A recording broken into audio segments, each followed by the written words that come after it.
I am Charmaine, 35 years old, and somehow still healing from wounds my family inflicted. As a successful software developer, I escaped their toxicity, but maintained occasional contact. Last Sunday, they invited me to an upscale rehearsal dinner for my own wedding. Between the expensive wine and artisan appetizers, my mother leaned forward, smirking. You know, Charmaine, you are lucky we even showed up. Pity goes a long way. I simply sipped my water and smiled. That night, I logged in, disabled every family credit account I secretly paid for, and emailed my lawyer. Before I continue this story, let me know where you are watching from in the comments below. Hit like and subscribe if you have ever had to stand up to family who underestimated your worth. Growing up in Fairfield meant privilege to outsiders, but inside our colonial home, emotional coldness permeated every corner. Our house was a fortress of expectations I could never meet. My childhood bedroom became my sanctuary and my prison. From elementary school through high school, I maintained straight A's, joined honor societies, and did everything to earn her love. It was never enough. The true depth of their cruelty revealed itself at my rehearsal dinner. I sat next to Marcus, my fiance. He is a hard-working electrician. Across from us sat my mother Evelyn, my golden child sister Chloe, and Chloe's arrogant husband Preston. Preston manages a hedge fund and never lets anyone forget it. He looks at working-class people like they are dirt on his shoes. Evelyn slammed her wine glass onto the tablecloth. The sharp clinking sound made guests turn their heads. She did not lower her voice, making sure the entire room could hear her disdain. I cannot believe this is the venue you chose, she announced, waving her hand at the decor. It is incredibly cheap.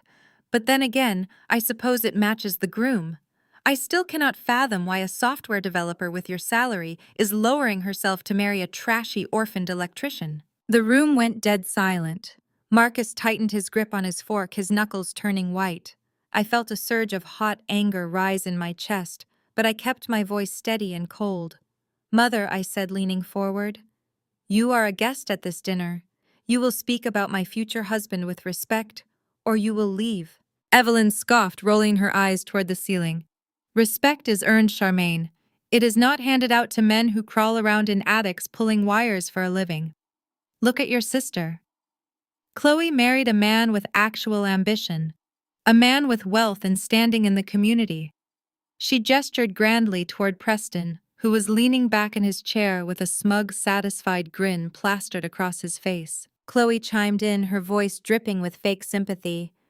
Oh, leave her alone, Mom. Not everyone has what it takes to secure a high-value man. Charmaine is just settling because she is getting older. We should be supportive of her little humble lifestyle. She patted Preston's arm affectionately. We cannot all afford luxury, right, babe? Preston chuckled, a dry, condescending sound that grated on my nerves. He reached inside his tailored jacket and pulled out a sleek, heavy black American Express card. He tossed it onto the center of the table. It landed with a dull thud right next to the floral centerpiece. Let me handle the bill for this tragic little gathering, Preston said, his voice loud enough for the waitstaff to hear. Consider it a charitable donation to the working class. I would hate for your boy here to spend his entire weekly paycheck on one dinner. Go ahead and order the expensive steak, Marcus. My treat. Chloe laughed brightly, a sharp sound that echoed in the quiet room. You are so generous, Preston. Charmaine, you really should thank him. He is literally elevating your ghetto wedding experience. It is the least we can do since you refuse to ask for help. We know you are struggling. The audacity was breathtaking. They sat at a dinner I paid for, acting like royalty, tossing breadcrumbs to peasants. They had no idea I knew exactly how they funded Chloe's lavish lifestyle. My mother pressured my father into selling my grandmother's house just to pay for Chloe's wedding, leaving me with nothing from the estate. Evelyn justified it by claiming Chloe was marrying up and needed a dowry to match Preston's circle, while I was just an embarrassment who did not need assets. I stared at the black credit card resting on the table. My heart pounded, but my mind was incredibly clear. I did not scream. I did not cry. I looked at Marcus.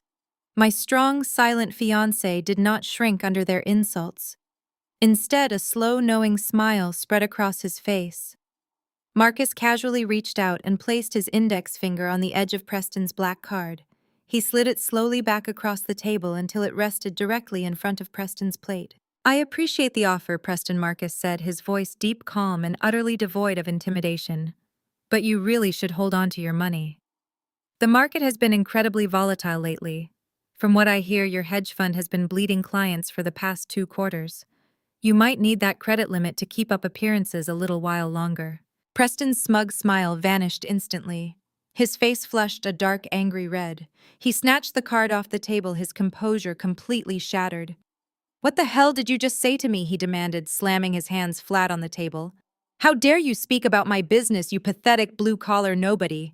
I watched Preston's arrogant mask slip completely, and I felt a deep, incredibly satisfying thrill in my soul.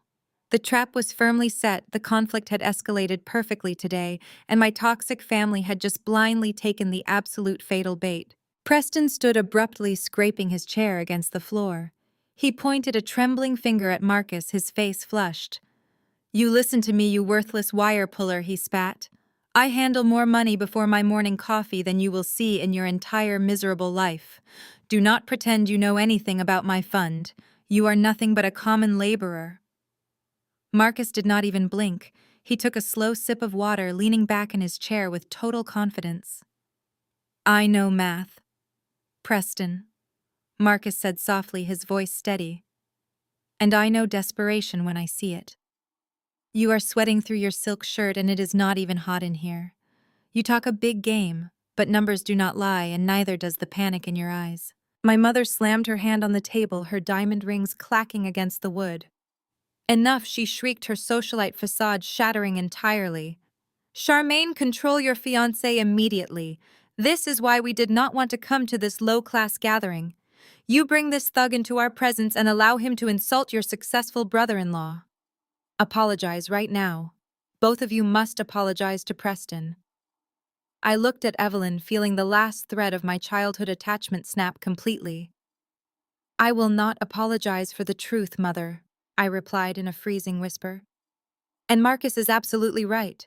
Preston's financial house of cards is collapsing, and you are too blindly obsessed with status to see it."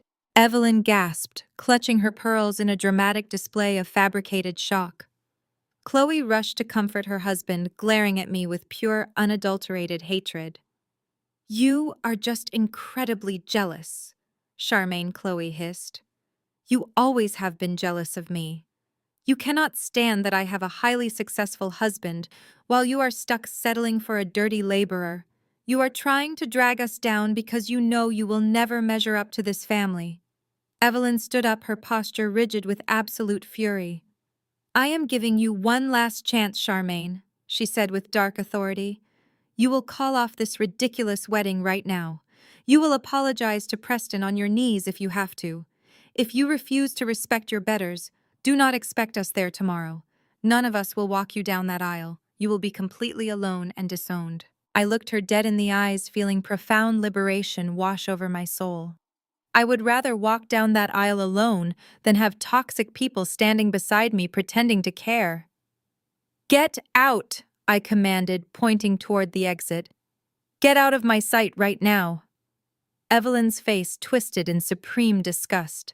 She grabbed her designer purse and turned on her heel. "Let us go, Chloe, Preston. We are completely done here." They marched out of the restaurant, leaving the Black American Express card sitting uselessly on the table.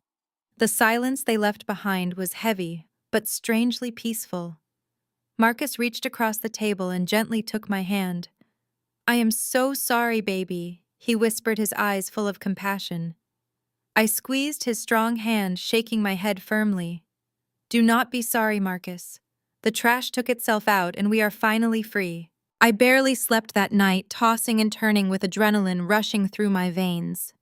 At exactly 6 in the morning on my wedding day, my phone buzzed on the wooden nightstand. The bright screen illuminated the dark, quiet bedroom.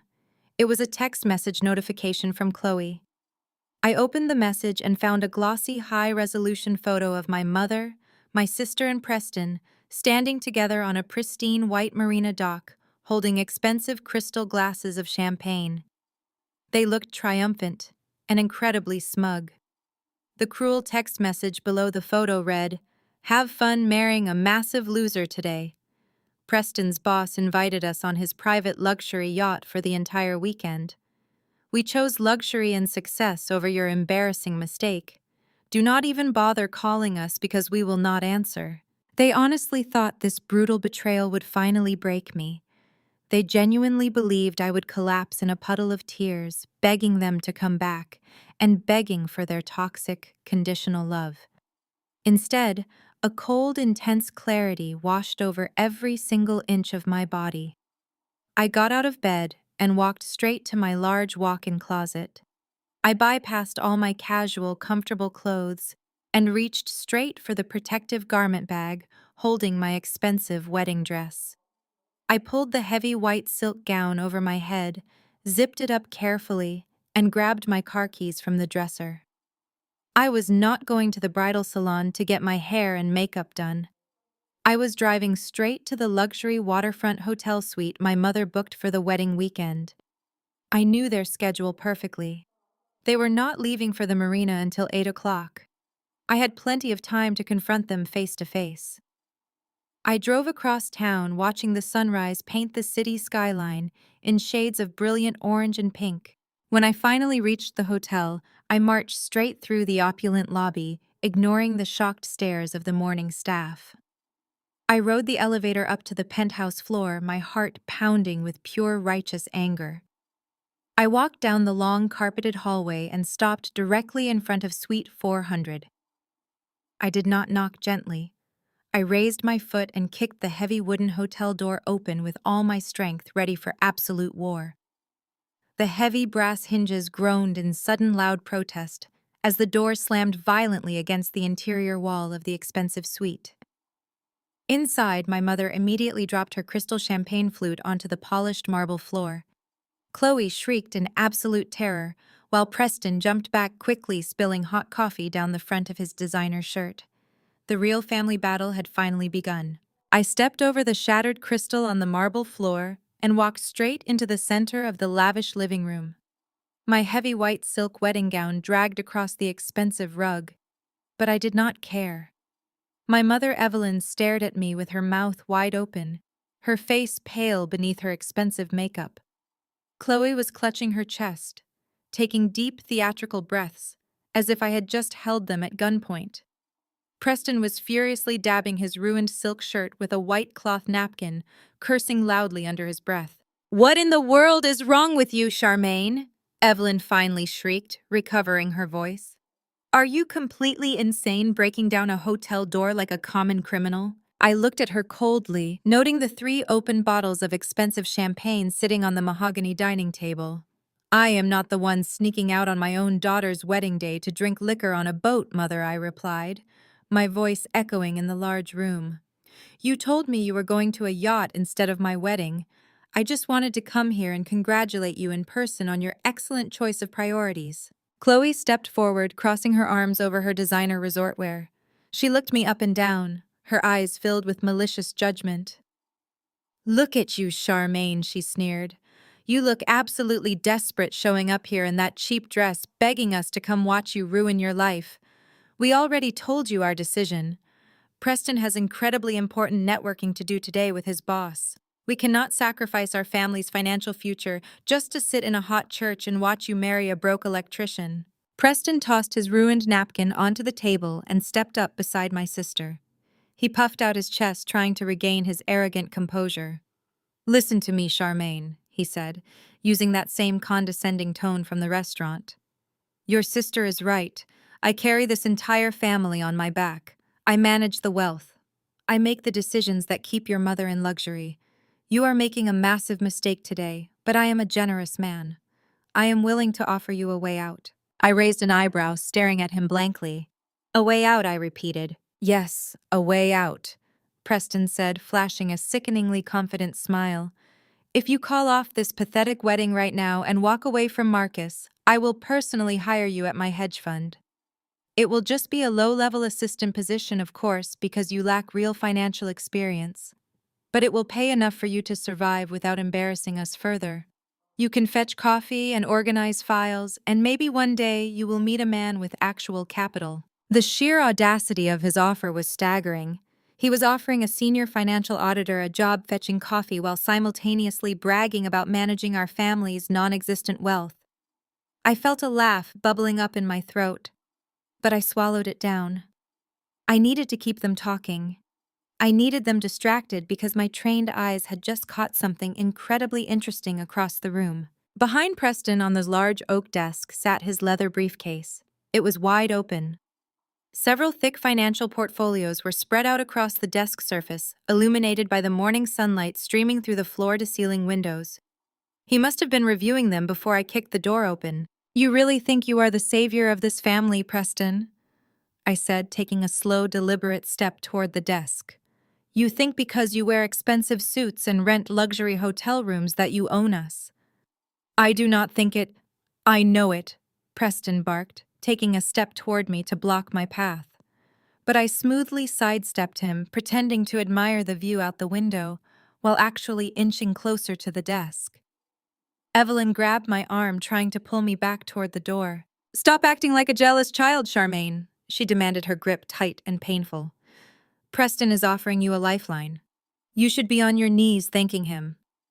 Ever since your grandmother died and we sold the house, he is the only reason I have been able to maintain my lifestyle and grow my retirement fund."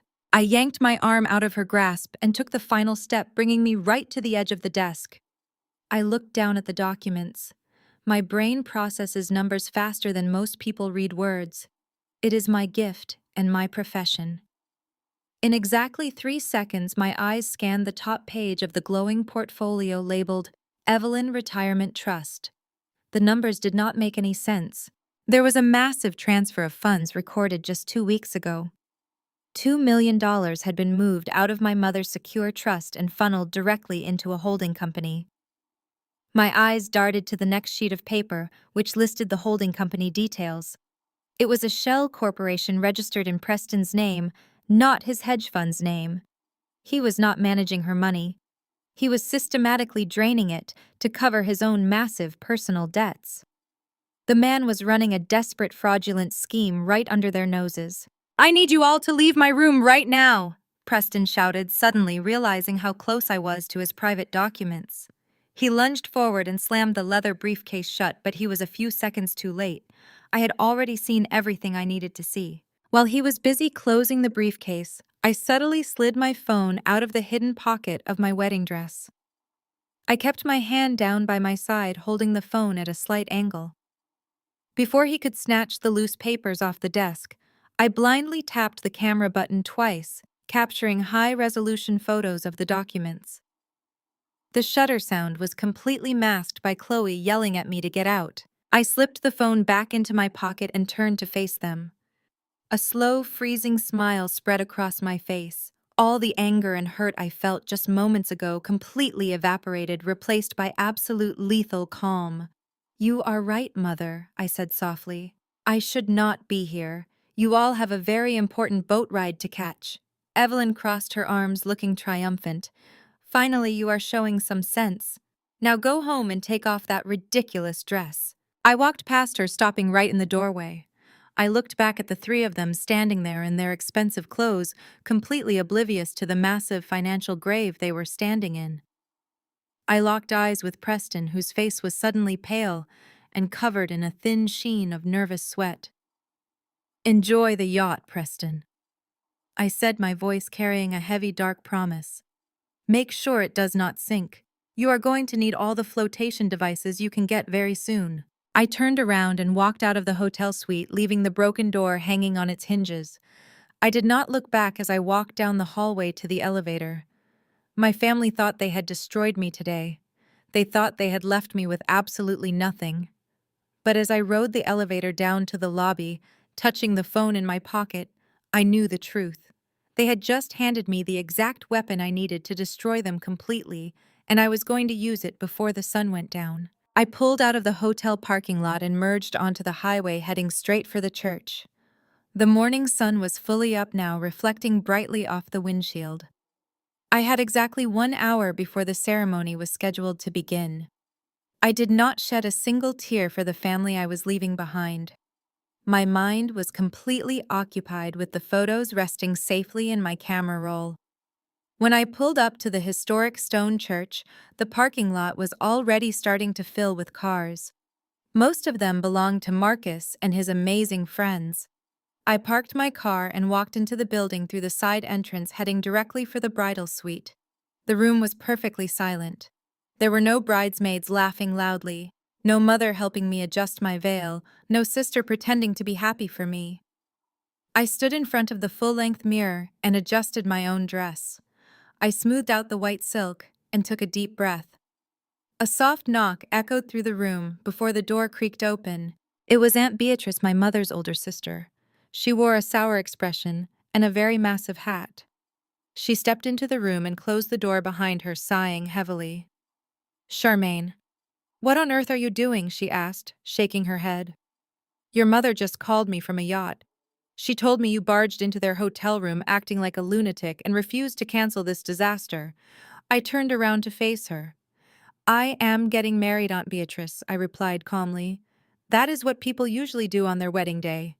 Beatrice scoffed, crossing her arms defensively. "Look out there," she said, pointing her finger toward the heavy doors of the main sanctuary today.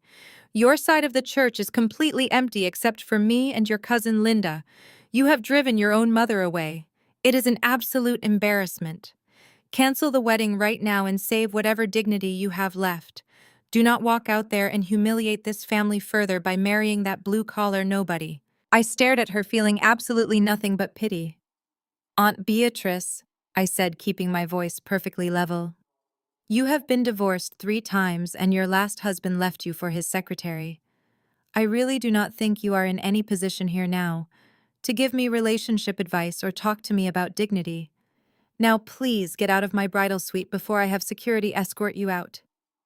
Beatrice gasped, her face turning bright red under her yellow hat.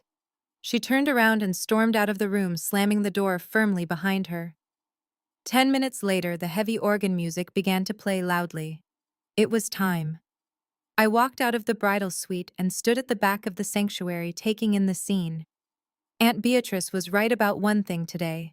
The left side of the aisle there was a barren wasteland of empty wooden pews. The right side, however, was packed with Marcus and his friends and colleagues, who smiled warmly as I appeared.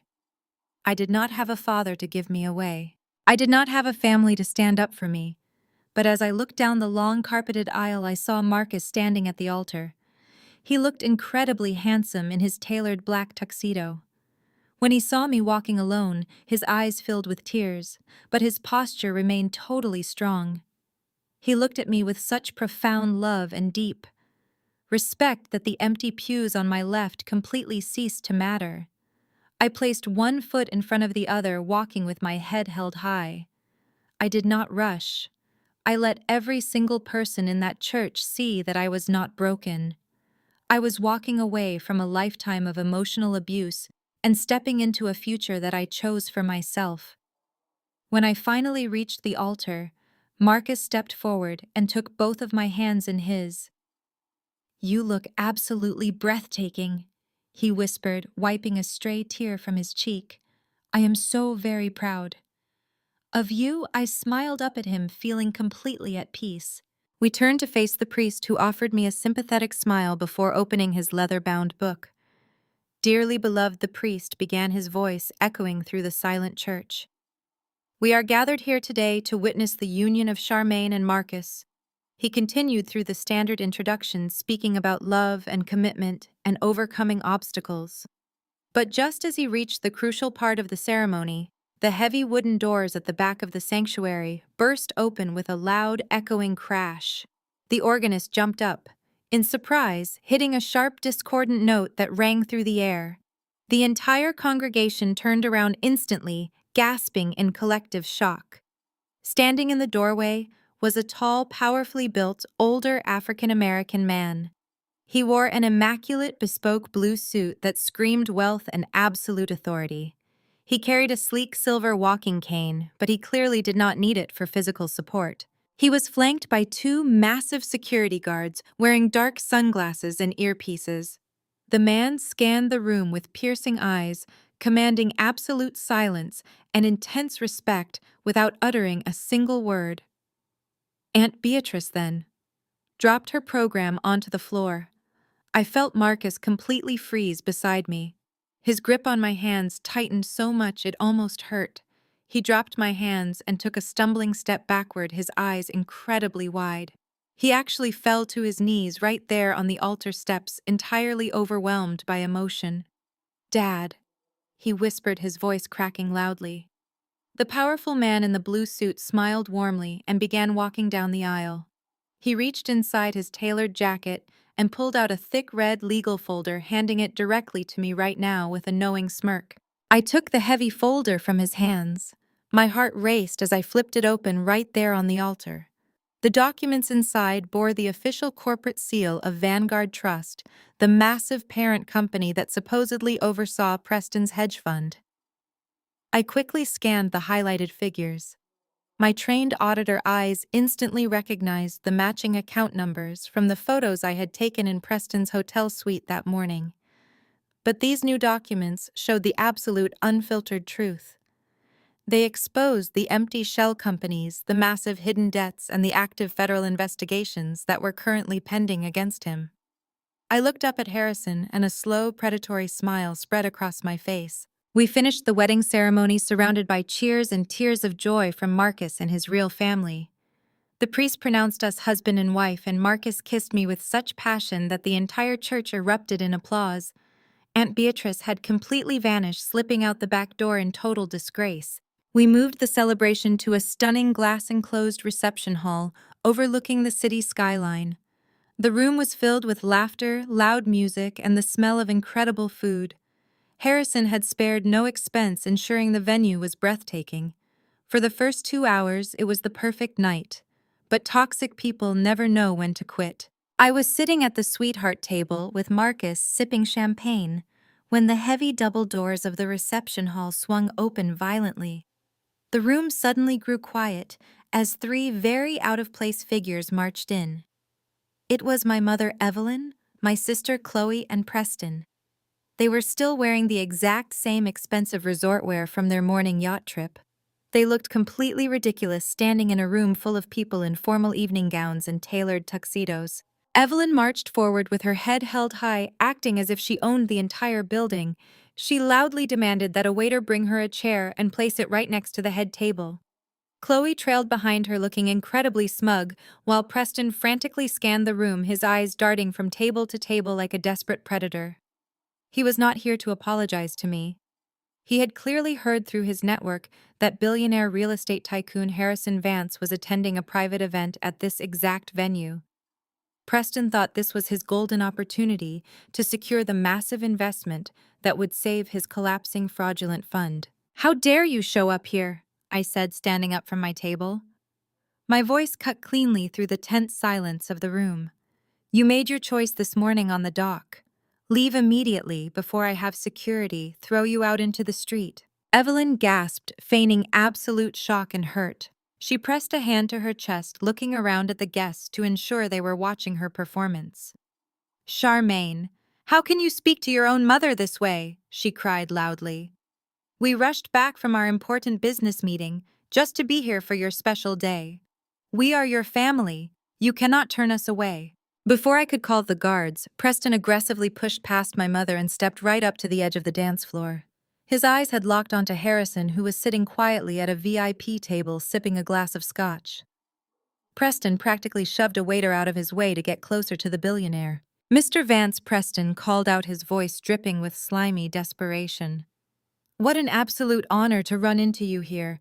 I am Preston Miller, managing director of the Miller Vanguard Fund. We have been trying to get a meeting with your family office for 6 months. I am actually the brother-in-law of the bride. We practically paid for this whole little event." A collective gasp rippled through the reception hall. The sheer arrogance of his lie was staggering. Marcus stood up, his jaw clenched in anger, ready to intervene. but Harrison simply held up a hand, gesturing for Marcus to stay put.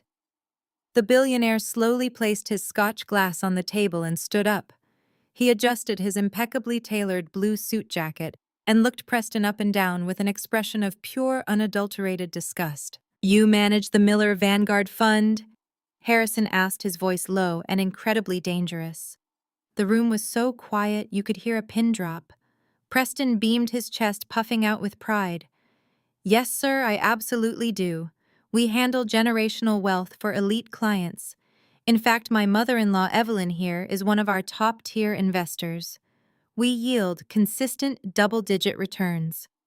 I would love to schedule a pitch meeting with you next week to discuss rolling your commercial assets into our portfolio." Evelyn, seeing her chance to shine, hurried over to Preston's side.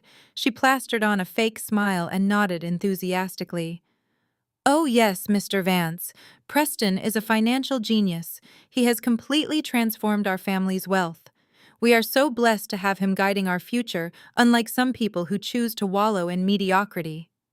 She shot a nasty glare directly at Marcus. Harrison let out a short, humorless laugh. He reached into his jacket pocket and pulled out his phone, checking a brief message before looking back at Preston. "You yield double-digit returns," Harrison repeated mockingly. "That is incredibly fascinating, Preston. Because I actually just finalized the acquisition of Vanguard Trust this morning.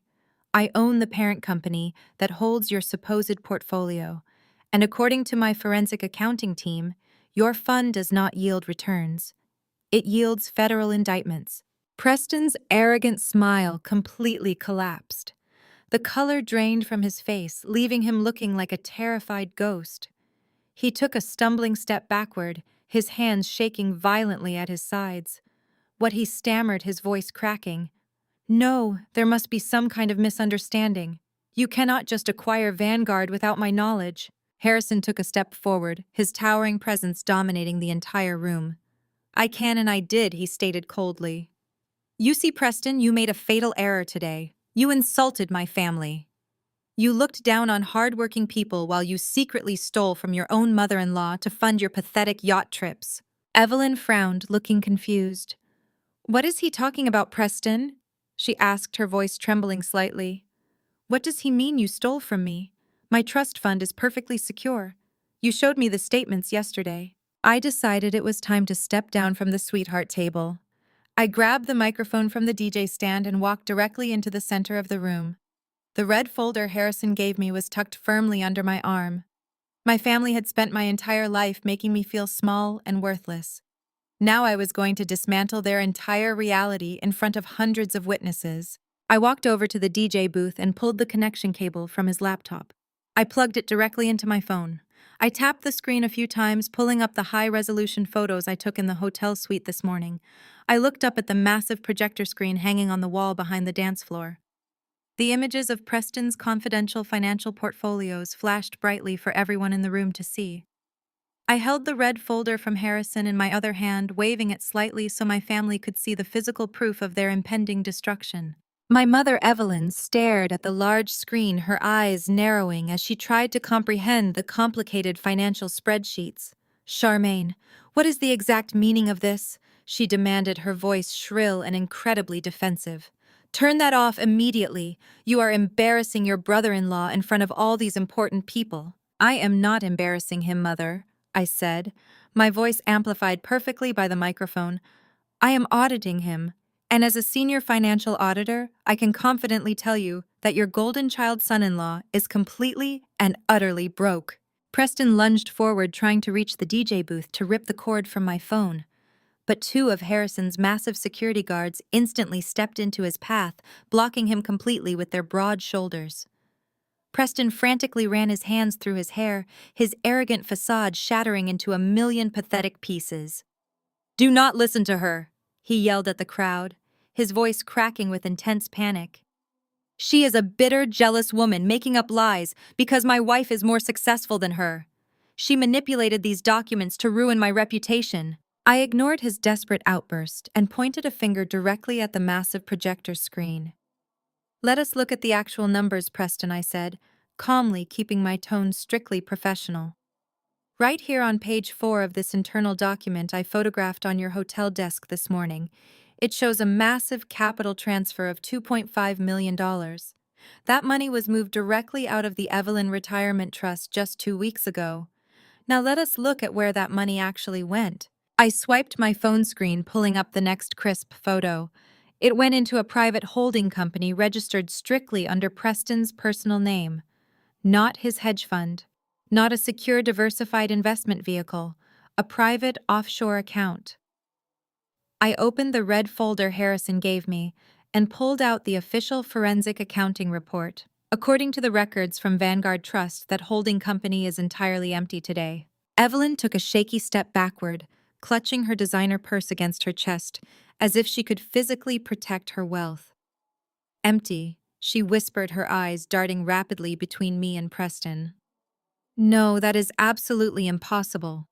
Preston showed me the quarterly growth reports just last week on his tablet. My money is completely secure. I am a wealthy, independent woman.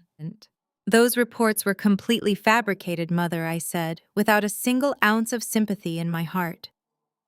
He has been running a classic Ponzi scheme for the last 3 years.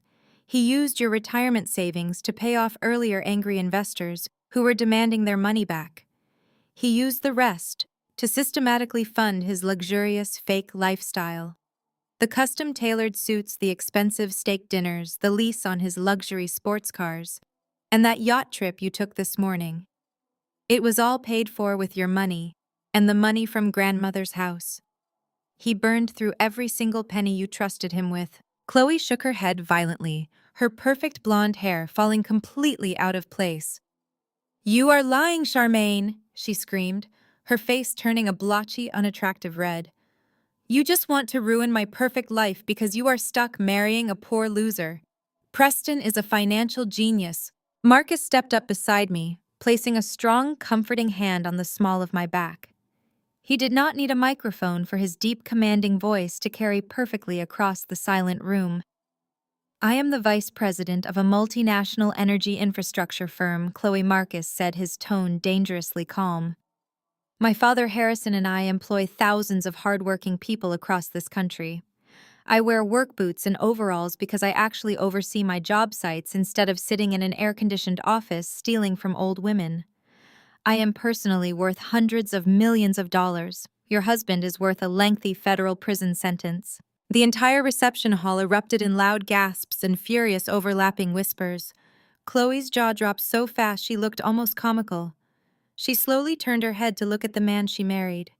Preston was sweating profusely, his eyes darting frantically toward the exit doors. Preston, she asked, her voice trembling with sudden terrifying realization. Tell me she is lying right now. Tell me we still have our money. Tell me we are still rich. Preston could not even look his wife in the eye. He looked at the polished wooden floor, backing away slowly from her. I had to do it, Chloe, he muttered defensively, raising his hands in surrender. The market turned completely against me last year. I just needed a little capital to keep the fund afloat until the next quarter. I was going to put it all back. I swear on my life I was going to put it back. Evelyn let out a sudden, blood-curdling scream that echoed off the high ceiling. She dropped her heavy designer purse, letting her expensive makeup spill across the dance floor. You stole from me, she shrieked, lunging at Preston with her manicured nails extended like claws. You arrogant little thief, you stole my entire life savings. Chloe grabbed Preston's ruined silk shirt, shaking him violently with surprising strength. Where is my money, you absolute idiot? She screamed, slapping him hard across the face. The loud, sharp smack echoed through the entire room. Where is the money for my lifestyle? Preston violently shoved his wife away, sending Chloe stumbling backward into an empty cocktail table. Keep your hands off me, he roared, his fake aristocratic accent completely gone, replaced by raw, guttural anger. You greedy women drained me dry. You constantly wanted the designer clothes and the luxury cars and the elite country club status. You never once asked how I paid for it all. You just spent the money blindly. Preston turned and made a desperate, pathetic sprint for the main exit doors, trying to escape the room before the situation escalated any further. He shoved past a waiter, sending a tray of champagne glasses crashing to the floor. But just as his sweating hand reached the heavy brass door handle, the unmistakable sound of loud, wailing sirens pierced the quiet night air outside. The flashing red and blue lights of multiple federal law enforcement vehicles suddenly illuminated the frosted glass windows of the reception hall. Preston froze his hand, hovering over the door handle, completely trapped by his own massive web of lies. I stepped out of the luxury hotel, and the cool morning air hit my face instantly, clearing the lingering tension from the suite. The heavy glass doors slid shut behind me, sealing away my mother, my sister, and Preston. I did not look back even once. I walked across the manicured courtyard to my car, holding the heavy skirt of my white silk wedding dress to keep it from dragging on the pavement. I got into the driver's seat and placed my phone carefully on the passenger seat next to my purse. The 3 high-resolution photos of Preston's financial ruin were safely stored in my camera roll. They were my ultimate insurance policy. I started the engine and merged onto the highway, heading straight toward the historic stone church. The sun was rising higher, casting a brilliant golden light over the city. It was a beautiful day to get married, and a beautiful day to finally cut the toxic roots that had strangled me for 33 years. When I pulled into the church parking lot, I saw dozens of cars already lining the pavement. Marcus had a massive, incredible support system. His friends, his co-workers, and the people from his community were all arriving in their best suits and dresses, laughing and hugging each other outside the heavy oak doors. I parked near the side entrance, wanting to avoid the crowd before the ceremony.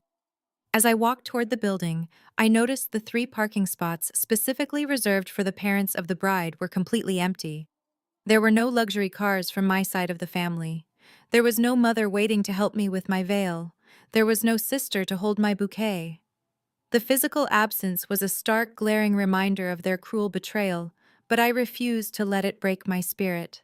I slipped through the side door and made my way down the quiet, carpeted hallway to the bridal suite. Usually, this room is filled with chaotic, joyful energy. It is supposed to be packed with bridesmaids popping champagne, adjusting makeup, and sharing emotional stories. But as I opened the door, I was greeted by absolute, complete silence. The room was totally empty. I walked over to the full-length antique mirror and looked at my reflection. My dress was beautiful and my posture was straight, but I was entirely alone. I took a deep breath, smoothing out the silk fabric of my gown. I told myself that peace is often silent, and I was finally experiencing true peace. Suddenly, the door handle rattled and the heavy wooden door pushed open. I turned around expecting to see the wedding coordinator, but instead I saw Aunt Beatrice. She was my mother's older sister, and she was notorious for her bitter, sharp tongue and her obsession with family image. She walked into the bridal suite wearing a massive, incredibly gaudy yellow hat and a sour expression that wrinkled her heavily powdered face. She closed the door behind her and leaned against it, crossing her arms over her chest. "Charmaine, what on earth are you doing?"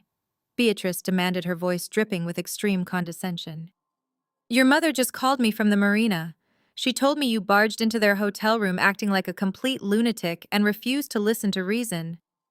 I turned back to the mirror, calmly adjusting a loose pin in my hair. "I am getting ready to walk down the aisle." "Aunt Beatrice?" I replied, my voice perfectly level. "That is generally what a bride does on her wedding day." Beatrice scoffed loudly, taking a few aggressive steps into the room. "Do not use that disrespectful tone with me, young lady," she snapped. "I just looked out into the main sanctuary. Your side of the church is a complete barren wasteland. There is nobody out there except me and your cousin Linda. You have driven your own mother away on the most important day of your life. You have completely humiliated this family." I turned to face her, feeling a cold wave of absolute clarity wash over me. "I did not drive anyone away," I said firmly. "They chose to abandon me because I refused to let them control my life anymore." Beatrice waved her hand dismissively, her yellow hat bobbing ridiculously on her head. "Oh, please," she sneered. "You are just being stubborn and overly sensitive. Preston offered you a wonderful opportunity to work at his firm, and you threw it in his face to marry a blue-collar nobody. Look at you standing here all alone. You look absolutely pathetic. Cancel this disaster right now. Call off the wedding, go apologize to your mother, and save whatever tiny shred of dignity you have left before you make a permanent mistake. I stared at her for a long moment, letting her toxic words hang in the quiet air of the room. I looked at this bitter, unhappy woman who had spent her entire life judging everyone around her while her own life was a complete disaster. Aunt Beatrice, I said, stepping forward so I was standing directly in front of her. My voice was a low, dangerous whisper. You have been divorced 3 separate times. Your first husband left you because you spent all his money. Your second husband left you because you were emotionally abusive. And your third husband left you for his young secretary. You have spent the last decade living in a tiny rented apartment complaining about how unfair the world is. Beatrice gasped, her eyes widening in absolute shock. The heavy layers of powder on her face could not hide the angry red flush creeping up her neck. "How dare you speak to me like that?" she sputtered, taking a step backward. "I am speaking the absolute truth," I continued, refusing to break eye contact. "You are in absolutely no position to give me relationship advice. You are in no position to talk to me about dignity or making permanent mistakes. My side of the church might be empty today, but my life is incredibly full. Now you need to turn around and get out of my bridal suite immediately before I call security and have you physically escorted off the property." Beatrice opened her mouth to argue, but the freezing, unwavering look in my eyes stopped her completely. She snapped her jaw shut, let out a dramatic, indignant huff, and spun around on her heel. She marched out of the room, slamming the heavy door behind her so hard the mirror rattled on the wall. The silence returned to the room instantly, but this time it felt victorious. A few minutes later, a soft knock sounded at the door. It was the wedding coordinator peeking her head inside with a sympathetic smile. "It is time, Charmaine," she whispered gently. "The music is about to start." I nodded, picking up my beautiful white floral bouquet from the vanity table. I walked out of the bridal suite and moved slowly down the long hallway toward the main sanctuary. As I approached the large, heavy oak doors, I could hear the murmur of the crowd inside. The coordinator pushed the doors open, and the classic, beautiful notes of the wedding march began to play from the grand organ. I stepped into the doorway and looked down the long, white-carpeted aisle. It was exactly as Beatrice had described. The left side of the church was completely, devastatingly empty. But as I looked straight ahead toward the altar, I saw Marcus waiting for me, his eyes shining with pure, profound love, and I took my first proud step forward, completely alone, but never more certain of my path. I placed my white satin heel onto the plush, carpeted runner. The heavy fabric of my dress rustled softly in the quiet church. Every single eye in the sanctuary was locked directly on me. On my left, the empty wooden pews stood as a massive, glaring monument to my family's absolute betrayal. A few distant relatives sitting in the far back corners leaned over to each other, whispering frantically behind their glossy paper programs. I could literally feel their judgmental stares burning right into my skin. They were pitying me today. They were wondering what terrible, unforgivable things I must have done to drive my own mother and sister away on my actual wedding day. They probably assumed Preston was entirely right, and that I was just a bitter, jealous woman ruining my own life. I did not let their toxic whispers break my focus for a single second. I kept my chin perfectly level and my shoulders pulled firmly back. I was a highly successful software developer, a smart, independent woman who had bought her own car and funded her own life since she was 18 years old. I did not need Evelyn or Chloe to validate my existence or my choices anymore. I shifted my gaze to the right side of the aisle. The contrast was absolutely staggering. Marcus had filled his side of the church with vibrant, joyful, supportive people. His coworkers from the energy company, his friends from his childhood neighborhood, and his trusted mentors all sat closely together. They did not look at me with pity or judgment. They looked at me with profound respect and warm, welcoming acceptance. Several of the older women gave me encouraging nods and gentle, lovely smiles as I walked slowly past their rows. They knew exactly what kind of man Marcus was, and they were totally ready to embrace the woman he chose to love. But my eyes quickly bypassed the friendly crowd and locked entirely on the handsome man standing at the altar. Marcus looked incredibly sharp in his tailored black tuxedo. He stood tall and broad-shouldered, radiating a quiet, powerful, steady strength. As I took another confident step down the long aisle, I saw a single tear escape his eye and roll slowly down his cheek. He did not quickly wipe it away to hide his raw emotions from the room. He let it fall completely unashamed of his deep love for me. He knew exactly what it cost my heart to walk down this aisle today. He knew all about the terrible hotel confrontation, the stolen retirement funds, and the cruel yacht trip my mother took. Yet he looked at me not as a broken victim, but as an absolute fierce warrior. The intense pride shining in his dark brown eyes gave me all the strength I needed to complete the long, painful walk. When I finally reached the bottom of the carpeted altar steps, Marcus stepped forward, immediately closing the distance between us. He reached out and gently took both of my trembling hands in his warm, strong, familiar grip. "You are the most beautiful woman I have ever seen," he whispered softly, his deep voice thick with heavy emotion. "And you are the strongest person I have ever known." I smiled brightly up at him, feeling the last remaining ounce of nervous anxiety completely drain from my tense body. We turned together hand in hand to face the priest, who stood patiently behind the ornate wooden podium, waiting for the entrance music to gracefully fade away. The grand organ played its final triumphant chord, and the large church settled into a deep, highly respectful silence. The priest looked out over the gathered congregation, his wise eyes pausing briefly on the glaringly empty pews on my left side, before returning to us with a kind, reassuring smile. "Dearly beloved," the priest began, his clear voice echoing richly through the high vaulted ceilings of the sanctuary. "We are gathered here today in the sight of God and this beautiful congregation to witness and celebrate the union of Charmaine and Marcus in holy matrimony.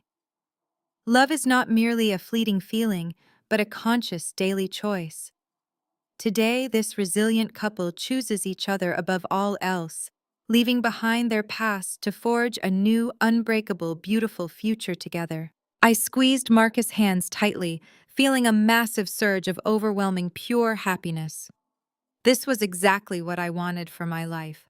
No family drama, no toxic mother stealing the spotlight, just pure, genuine, honest commitment.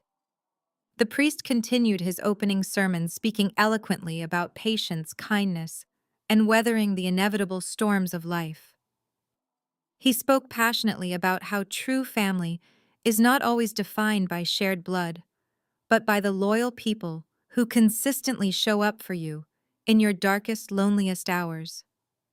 His powerful words resonated perfectly with the painful, difficult lessons I had learned that very morning.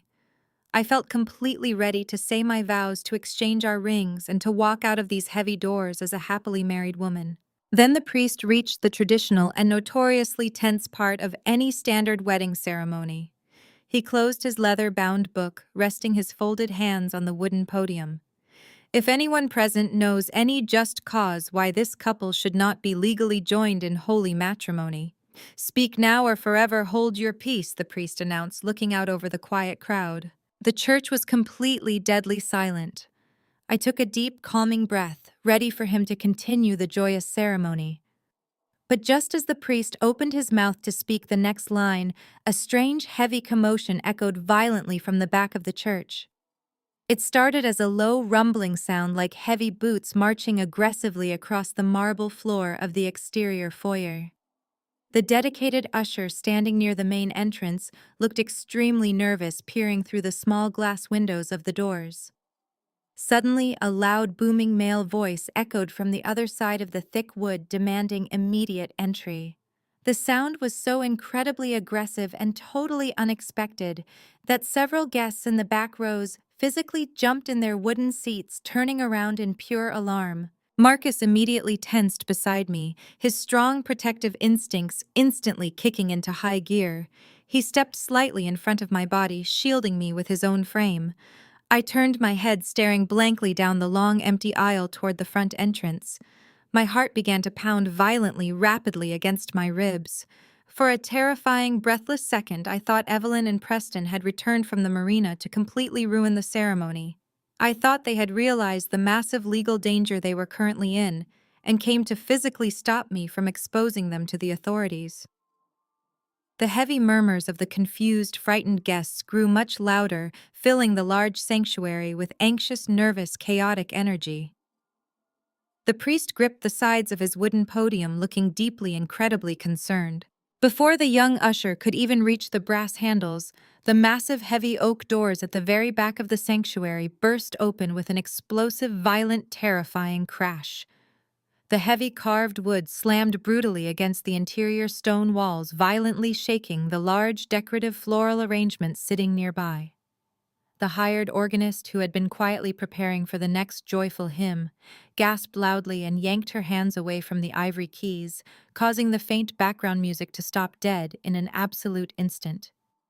The entire packed church was abruptly plunged into a breathless, shocking, heavy silence as a towering, completely unfamiliar figure stepped firmly over the threshold, casting a massive, long, dark shadow right down the center of the white runner.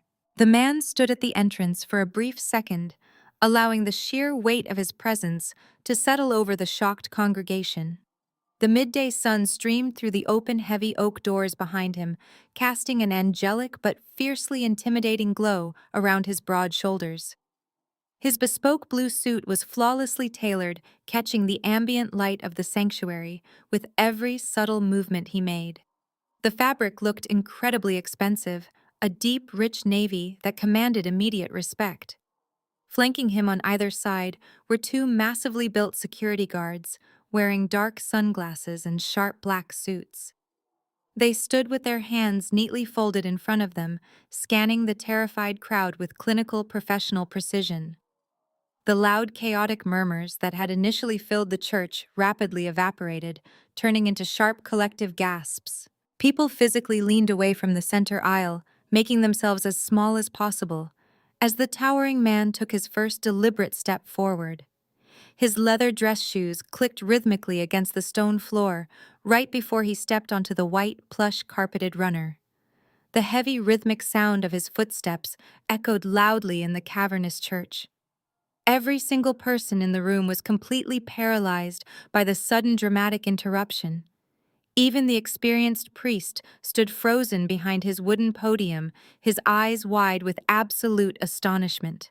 I instinctively turned my head to look at Marcus, expecting him to step in front of me again to shield me from a potential threat. But what I saw completely shattered my understanding of the man I was about to marry. Marcus was not standing in a defensive fighting stance. His broad shoulders had completely slumped, and all the color had rapidly drained from his handsome face. His mouth was slightly parted in absolute disbelief. He was staring at the man walking down the aisle with an expression of pure, unadulterated shock, mixed with an overwhelming wave of raw childhood vulnerability. His strong hands began to tremble violently. He had been holding my golden wedding band delicately between his thumb and index finger, ready for the ring exchange.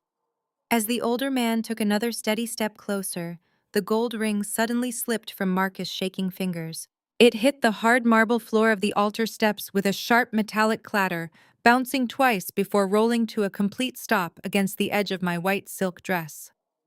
Marcus did not even look down to retrieve it. His knees buckled entirely, giving way beneath his muscular frame. He collapsed heavily onto the hard stone steps right in front of the entire congregation. He buried his face in his trembling hands, and a loud, heartbreaking sob ripped through his chest. It was a sound of such deep, profound emotional release that it brought instant tears to my own eyes. I reached out instinctively, touching his trembling shoulder, wanting to comfort him, but totally unsure of what was actually happening. Marcus lowered his hands and looked up at the towering figure approaching us. "Dad," he whispered, his voice cracking violently, echoing clearly in the dead-silent church. My heart skipped a massive beat, pounding frantically against my ribs. "Dad." I repeated the word silently in my own mind, completely stunned. Marcus had told me very early in our relationship that he was an orphan. He had explained that he grew up in the foster care system, bouncing from house to house, before eventually aging out and building his life as a hardworking electrician. He had never once mentioned a father, especially not a powerful, wealthy man who traveled with armed security guards. The towering man in the blue suit continued his slow, majestic walk down the center aisle. He did not rush. He moved with the undeniable grace of a man who owned every single room he ever entered. As he reached the middle of the sanctuary, he approached the few rows where my toxic relatives were sitting. Aunt Beatrice and Cousin Linda had been whispering frantically to each other, their faces twisted in sour judgment. But as the man drew closer, their venomous whispers completely died in their throats. The man paused his steps right next to their wooden pew. He slowly turned his head and locked his piercing dark eyes directly onto Beatrice. He did not say a single word. He did not need to. The sheer intensity of his terrifying warning glare was enough to make my arrogant aunt physically shrink back into her seat, her gaudy yellow hat dipping low to hide her suddenly terrified face. He held that freezing, intimidating stare for 3 excruciatingly long seconds, ensuring they understood their absolute insignificance. Then he turned his attention back to the front of the church. The warm, loving expression instantly returned to his weathered face as his eyes locked onto Marcus still kneeling on the marble steps. He bypassed the front row of crying, joyful friends and walked directly up to the altar. The 2 security guards stopped perfectly at the bottom of the steps, standing at absolute attention. The man stepped up right next to me, his massive presence radiating a strange, comforting warmth. He looked down at the gold wedding band resting near my shoe and gracefully leaned over to pick it up. He held the ring in his large palm and looked directly into my eyes, offering me a gentle, knowing smile that completely melted my remaining fears. I took a deep breath, realizing that my life was about to change forever in ways I could never imagine when I woke up this morning. This powerful stranger was not here to stop the wedding. He was here to finish it. I watched as he slowly turned his massive broad shoulders to face the completely stunned priest who was still gripping the heavy wooden podium tightly. The older man gave a very respectful nod to the clergyman before turning his attention back to my emotional groom. "Stand up right now, my beloved son," he said very softly. Marcus slowly rose to his feet, his entire body still trembling with overwhelming emotion. He looked at the powerful man standing before him and threw his strong arms around the older man's broad shoulders. Harrison Vance returned the embrace fiercely, wrapping his massive arms around Marcus and pulling him into a deep, protective hug. The loud sound of Marcus sobbing echoed through the silent sanctuary, but it was no longer a sound of sorrow. It was the sound of a man who had carried the heavy burden of the world on his shoulders for far too long, finally being allowed to rest. I watched them hold each other, feeling hot tears streaming down my own cheeks. For my entire life, my toxic family had taught me that love was strictly conditional. They taught me that affection had to be constantly earned through obedience and financial success. But looking at Harrison and Marcus, I saw what true unconditional love actually looked like. Harrison gently patted Marcus on the back and slowly pulled away, keeping one strong hand resting firmly on my groom's shoulder. He turned his imposing figure to face the completely captivated congregation. "I apologize sincerely to everyone for the dramatic interruption," Harrison announced, his deep, rich voice carrying perfectly to the very back rows without needing a microphone. "My name is Harrison Vance, and this incredible man standing beside me is my adopted son, Marcus." A fresh wave of shocked gasps rippled through the church. The friends and co-workers on Marcus' side of the aisle looked just as surprised as my bitter relatives. Marcus had kept his secret perfectly. Harrison continued speaking, his tone filled with absolute pride. "I found Marcus when he was just 16 years old, living in a broken foster care system. Even back then, he had more integrity and work ethic in his little finger than most corporate executives have in their entire bodies. When I offered to hand him my company on a silver platter, he completely refused. He told me he wanted to learn the value of hard work from the ground up. He wanted to pull wires, dig trenches, and earn the respect of his peers before he ever sat in a comfortable corner office. And that is exactly what he did. The priest listened intently, a warm smile returning to his face. Harrison looked down at his expensive gold watch and sighed heavily. I fully intended to be sitting in the front row before the music even started, Harrison explained, looking apologetically at Marcus.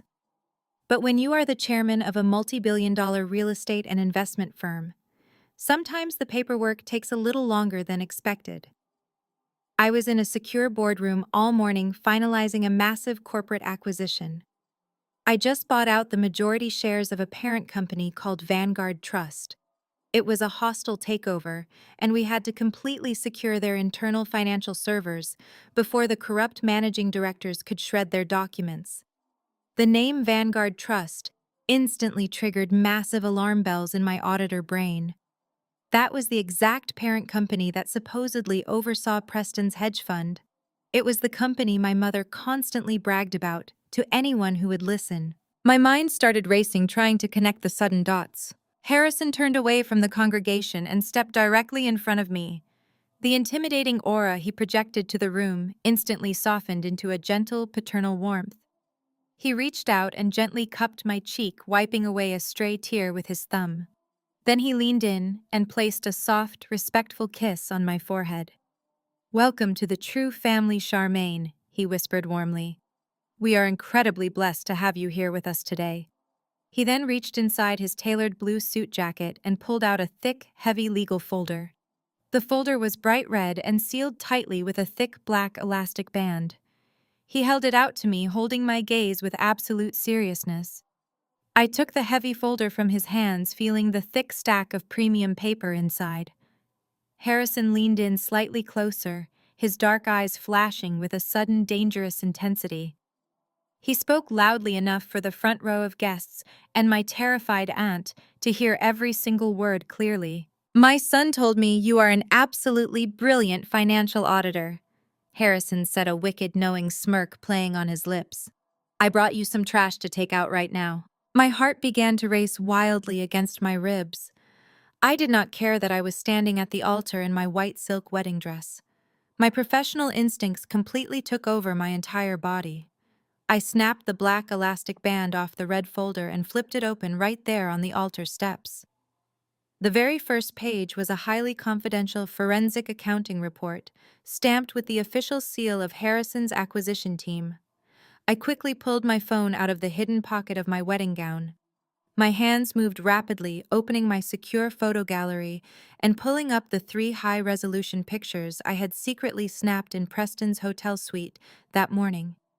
I held the bright phone screen right next to the printed documents in the red folder. My trained eyes darted frantically back and forth between the 2 separate sets of complex numbers. It took me exactly 4 seconds to connect the massive glaring dots. The account numbers perfectly matched. The routing sequences perfectly aligned. But the terrifying difference was the actual balance on the bottom line. The documents Preston had left on his desk were poorly forged fake spreadsheets designed to convince my mother she was still incredibly wealthy. The official documents in the red folder showed the absolute unfiltered truth. Preston's holding company was completely bankrupt. He was millions of dollars in debt and under active federal investigation for massive wire fraud. He had stolen my mother's entire retirement fund and lost every single penny of it in the market. I slowly lowered my phone and closed the thick red folder tightly. All the pain and humiliation my family had put me through suddenly evaporated entirely. They had abandoned me to go drink champagne on a yacht funded entirely by stolen money. A slow, freezing, predatory smile spread across my face as I looked up at Marcus and his powerful father. I was completely ready for the reception. The transition from the church to the reception venue was an absolute blur of pure joy and celebration. Harrison had spared no expense for his son's wedding day. The reception was held in a stunning glass-enclosed ballroom on the top floor of the city's most exclusive luxury hotel. Massive crystal chandeliers hung from the high ceilings, casting a warm golden glow over the perfectly arranged dining tables. The floral centerpieces were towering arrangements of white orchids, and the incredible smell of expensive catered food filled the air. Marcus and I sat at our beautifully decorated sweetheart table, looking out over a room filled with people who genuinely cared about us. For the first 2 hours, the evening was completely flawless. We ate delicious food, we laughed loudly with friends, and we watched guests dance to a live jazz band. I kept the heavy red folder resting safely on my lap, hidden beneath the white silk tablecloth. I knew a massive storm was coming, but I was perfectly prepared to weather it. The jazz band was in the middle of a lively, upbeat song when the heavy mahogany double doors of the ballroom suddenly swung open with a loud, echoing thud. The sudden noise was so disruptive that several guests seated near the entrance completely stopped eating and turned around. The music faltered for a brief second as the band leader noticed the loud commotion. Standing in the grand doorway looking completely out of place were my mother, Evelyn, my sister Chloe, and Preston. They were still wearing the exact same expensive resort wear they had on in the morning photos. Evelyn wore a wide-brimmed sun hat and a bright floral dress, while Preston was sweating heavily through a light linen shirt. They looked absolutely ridiculous standing in a majestic room full of people wearing formal evening gowns and tailored black tuxedos. My heart did not drop. I did not feel a single ounce of fear or sadness. I felt the thick red folder resting on my lap and a cold, confident smile touched my lips. They had absolutely not come to apologize. They had not realized the massive error of their ways and rushed back to celebrate my marriage. I could see the frantic, desperate energy radiating from Preston's rigid posture. His eyes darted wildly around the massive ballroom, scanning the VIP tables like a starving predator looking for a meal. I knew exactly why he was here. Word travels incredibly fast in elite financial circles. Preston must have checked his phone on the yacht and seen the breaking news about Vanguard Trust being completely acquired. He must have also heard the rumors circulating online that the billionaire buyer Harrison Vance was attending a private family event at this very hotel tonight. Preston was drowning in massive debt and federal investigations. He was totally desperate. He dragged my mother and sister here to use my wedding as a pathetic networking opportunity to pitch his failing fund to the powerful man who just bought his parent company. Evelyn immediately puffed out her chest and marched into the ballroom, acting as if she personally owned the entire building. She completely ignored the confused stares of the formal guests. She walked straight toward the front of the room where Marcus' friends and colleagues were seated having a good time. "Excuse me," Evelyn barked loudly, waving her manicured hand at a young woman sitting near the edge of the wooden dance floor. "You need to move your things right now. This table is strictly reserved for the immediate family of the bride." The young woman looked completely shocked, glancing nervously at her friends. Evelyn did not even give her a chance to respond. She physically pushed past the young woman, shoving her heavy chair forward to make room for herself. Chloe trailed right behind her mother, looking incredibly smug and completely unaware of her inappropriate outfit. "We are the immediate family," Chloe announced to the entire table using her loudest, most obnoxious voice. "My sister was just being dramatic and difficult this morning, but we are here now to support her. We expect the best seats in the house, so clear out." The sheer entitlement was absolutely staggering.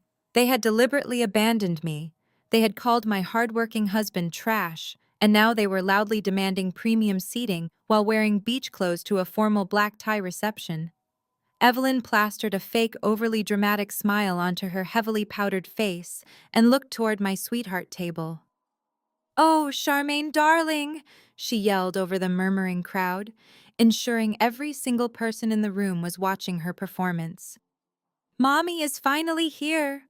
We rushed back from our very important business meeting just to be with you on your special day because family is everything." I slowly stood up from my comfortable chair.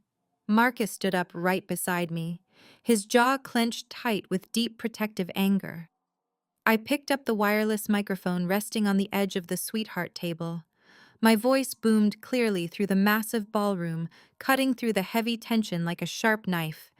"You are not welcome here," I stated, my voice completely devoid of any warmth or emotion. "You made your choice this morning on the dock. You chose luxury and arrogance over your own family. Turn around and leave this room immediately before I have hotel security throw you out into the busy street." Evelyn gasped loudly, pressing a hand to her chest in a ridiculous display of fabricated shock. "Charmaine, how can you possibly speak to your own loving mother this way?" she cried out, trying to play the victim. "We are your family. You cannot turn us away in front of all these people. We are here to celebrate your love." I stepped down from the elevated platform, holding the microphone tightly ready to confront her face to face and shut down her terrible acting. But before I could even take another step forward, Preston aggressively pushed past my mother. He shoved his shoulder violently against a passing waiter, sending a silver tray of expensive crystal champagne glasses crashing to the polished wooden floor. The loud shattering glass made several guests scream in surprise. Preston completely ignored me. He completely ignored the dangerous mess he just made on the floor. His frantic, sweating face had finally locked onto his ultimate target. Across the room, sitting quietly at a private VIP table, surrounded by two massive security guards, was Harrison Vance. Preston's eyes lit up with absolute manic desperation. He physically shoved past me, almost knocking me off balance, and sprinted directly toward the powerful billionaire, ready to make the biggest and absolute final mistake of his entire miserable life. Evelyn watched Preston sprint away, and her eyes followed his frantic path across the room. She immediately recognized the towering figure of Harrison Vance sitting at the VIP table. A sudden spark of pure calculating greed flashed in her eyes. She instantly realized what Preston was trying to accomplish. If Preston secured a massive financial deal with a billionaire, it meant her own lavish lifestyle was totally guaranteed. She knew she needed to play her part perfectly. She needed to look like the loving, supportive matriarch of a highly respectable family. Evelyn quickly smoothed down the front of her inappropriate floral resort dress and adjusted her wide-brimmed sun hat. She completely ignored my warning to leave the building. Instead, she turned around and practically ran toward the elevated wooden stage where the live jazz band was softly playing. The band leader looked confused as Evelyn marched right up the short steps and aggressively snatched the silver microphone straight off the heavy iron stand. She tapped the top of the microphone twice, producing a loud, sharp, thumping sound that echoed through the entire ballroom. "Excuse me, everyone," Evelyn announced, her voice dripping with artificial sweetness. "Can I please have your attention for just one special moment?" The ballroom grew completely quiet as hundreds of guests turned to look at the incredibly underdressed woman standing on the stage. Evelyn took a deep theatrical breath and forced a few fake tears to well up in her eyes. She pressed one hand against her chest, looking out over the crowd with a practiced expression of deep maternal love. "I know I am not dressed for a formal reception," Evelyn began, her voice trembling with fabricated emotion, "but as the mother of the bride, I simply had to say a few words. You see, we faced terrible unexpected obstacles this morning. We were trapped in a horrific situation far across town, and it looked like we were going to completely miss the ceremony. It broke my heart into a million tiny pieces, but I told my family that we could not give up. I told them we had to push through every single barrier because nothing is more important than family. We rushed here as fast as humanly possible just to witness my beautiful daughter Charmaine marry her wonderful groom. We love you so much, Charmaine, and we are so incredibly proud of the woman you have become today." A collective murmur of polite sympathy rippled through the unsuspecting crowd. A few guests who did not know the real story actually smiled at her touching words. I stood near the sweetheart table, feeling my blood boil hot in my veins. The sheer audacity of her lie was absolutely breathtaking. She was using my wedding reception as a cheap theatrical stage to impress a billionaire she wanted to exploit. I did not yell. I did not throw a tantrum. I simply let go of Marcus' hand and walked purposefully toward the stage. My white silk dress glided over the polished wooden floor. I walked up the short steps and stepped directly into Evelyn's personal space. She looked at me with a warning glare, her fake smile still plastered on her face. "Play along," she whispered under her breath, so only I could hear. "We are securing our financial future right now. Do not ruin this for us." I did not say a single word to her. I reached out and firmly gripped the silver microphone. She tried to hold on to it, her manicured fingers digging into the metal mesh, but I yanked it hard, ripping it completely out of her tight grasp. She stumbled slightly backward, her wide-brimmed hat dipping over her eyes. I turned to face the silent crowd, holding the microphone up to my mouth. "Please do not applaud for this woman," I said, my voice ringing with crystal-clear authority. "Everything you just heard is a complete and absolute fabrication. There were no terrible obstacles this morning. There was no horrific situation trapping them across town. The only thing they were trapped by was their own massive greed and arrogance." I pointed directly at Evelyn, who was staring at me in absolute panic. "My mother did not rush here to celebrate my love." I continued, my tone freezing cold. "She completely abandoned me this morning to go drink expensive champagne on a luxury yacht with her son-in-law. She texted me photos of her drinking on the marina dock exactly 2 hours before my wedding ceremony began. She told me she chose luxury over my mistake. She told me I was marrying a piece of trash." The entire ballroom gasped loudly in collective shock. The sympathetic smiles instantly vanished from the faces of the guests, replaced by expressions of pure, intense disgust. Several of Marcus' friends crossed their arms, glaring angrily at the woman on the stage. Evelyn opened her mouth to argue, to spin another desperate lie, but she could not find the words. She looked around the room, realizing her fake matriarch persona had been completely shredded in front of hundreds of people. But before I could deliver the final crushing blow, telling everyone exactly why they had suddenly returned, a loud, frantic voice echoed from the back of the ballroom. It was Preston. He had completely ignored my entire speech on the stage. He was entirely oblivious to the fact that his mother-in-law had just been publicly destroyed. His mind was completely consumed by his own desperate greed. He was practically dragging Harrison Vance across the polished wooden floor, pulling the towering billionaire directly toward the stage. Harrison's 2 massive security guards followed closely behind, watching Preston with dark, dangerous eyes. "Mr. Vance, please, you simply must meet my family." Preston babbled loudly, his voice cracking with nervous excitement. He was sweating profusely, his linen shirt clinging uncomfortably to his chest. "This is the perfect opportunity for you to see the incredible, strong family dynamic that drives the success of the Miller Vanguard Fund. We are built on deep trust and absolute loyalty." Preston pulled Harrison right up to the front edge of the wooden stage, beaming with a pathetic, arrogant pride. He gestured grandly up at Evelyn, who was still standing completely frozen in absolute humiliation. "Mr. Vance, I would love to formally introduce you to the matriarch of our family," Preston announced enthusiastically. "This is my wonderful mother-in-law, Evelyn. She is one of my most trusted and valued investors. And of course, you already see my beautiful sister-in-law, the bride. We practically funded this entire beautiful wedding for her out of the goodness of our own hearts." Preston stood there smiling like a complete idiot, totally blind to the heavy, terrifying silence filling the room. He had just proudly introduced his fraudulent scheme to the exact man who held the absolute power to send him to federal prison. Preston turned his back on me, entirely completely dismissing my presence on the stage as if I were nothing more than a minor annoying bug. He stepped uncomfortably close to Harrison, invading the billionaire's personal space with a massive level of aggressive, unearned confidence that was truly sickening to watch. He straightened the collar of his sweat-stained linen shirt and puffed out his chest, trying to project an image of extreme wealth and power. "Mr. Vance, I know you are an incredibly busy man." Preston began speaking rapidly, as if he were afraid Harrison might suddenly walk away tonight.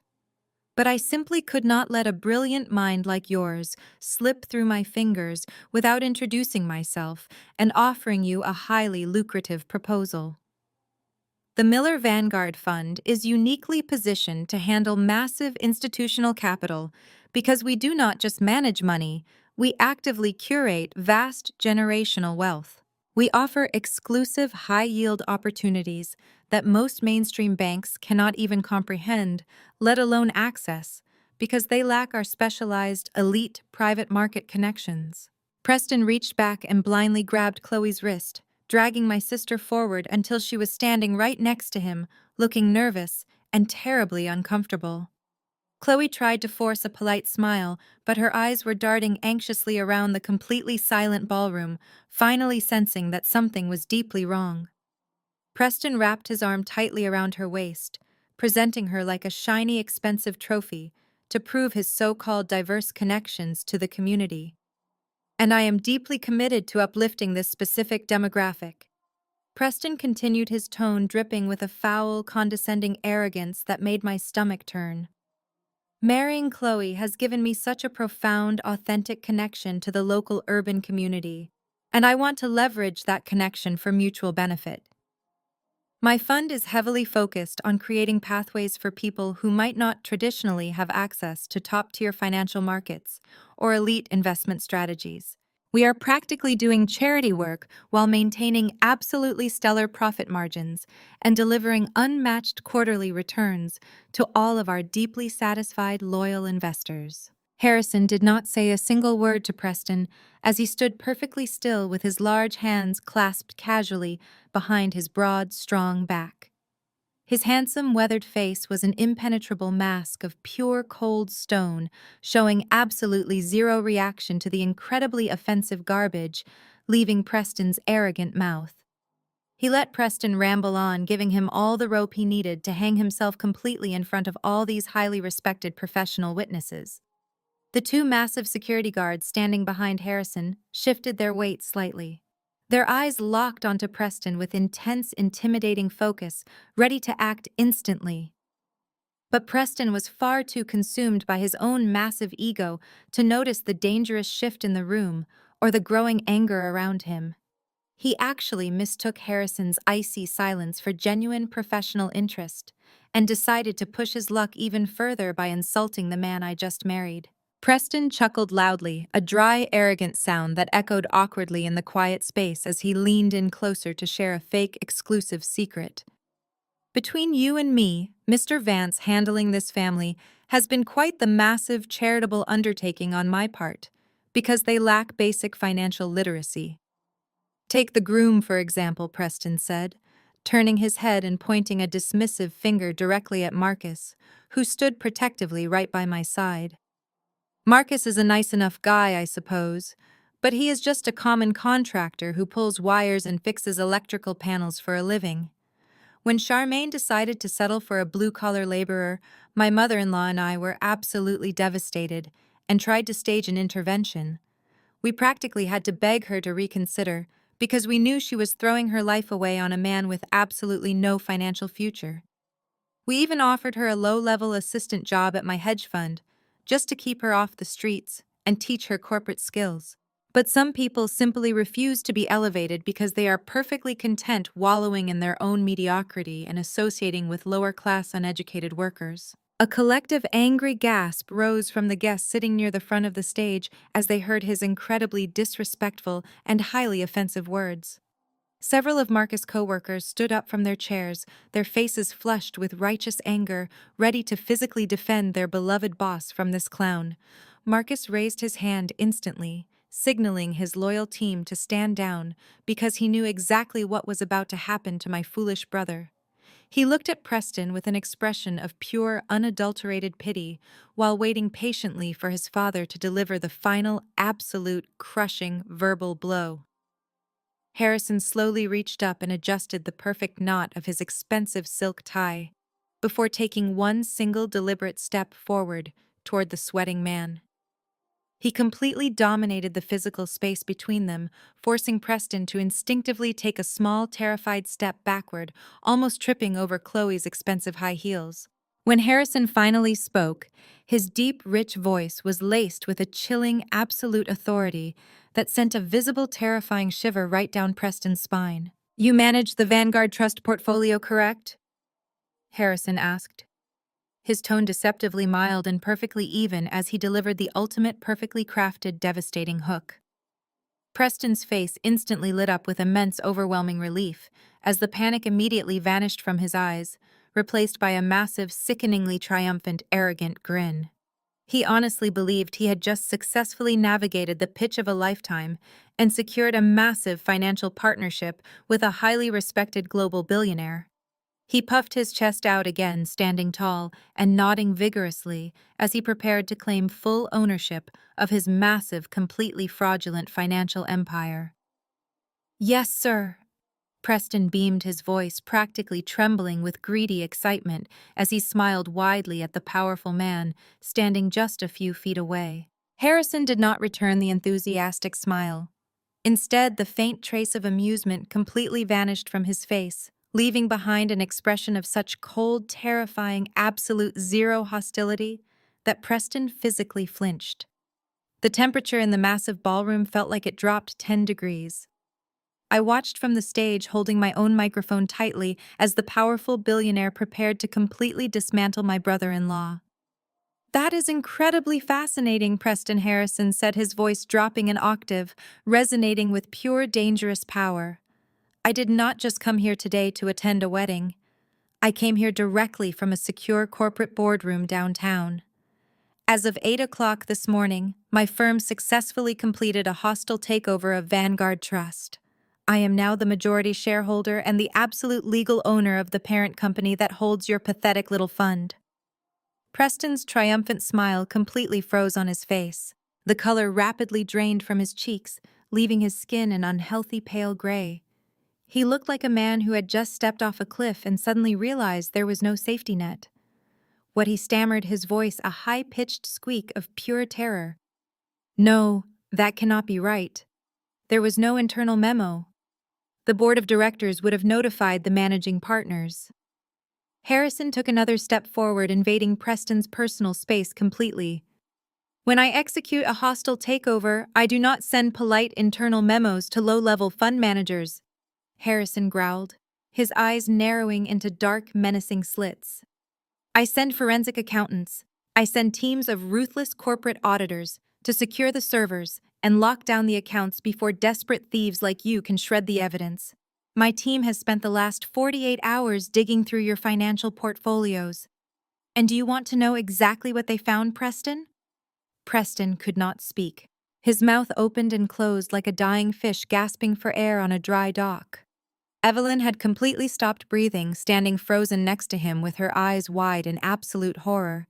Chloe grabbed Preston's arm, her perfectly manicured nails digging into his linen shirt, demanding answers he could not give. They found absolute garbage, Harrison announced, his voice booming through the silent ballroom.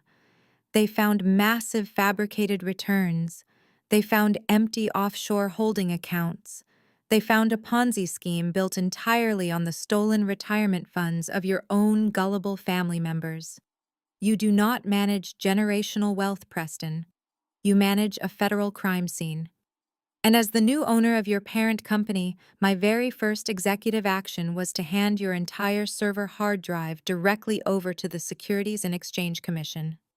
A collective gasp of absolute shock ripped through the crowd of guests. Several people sitting near the front tables actually pulled out their phones, rapidly texting the breaking news to their own financial contacts.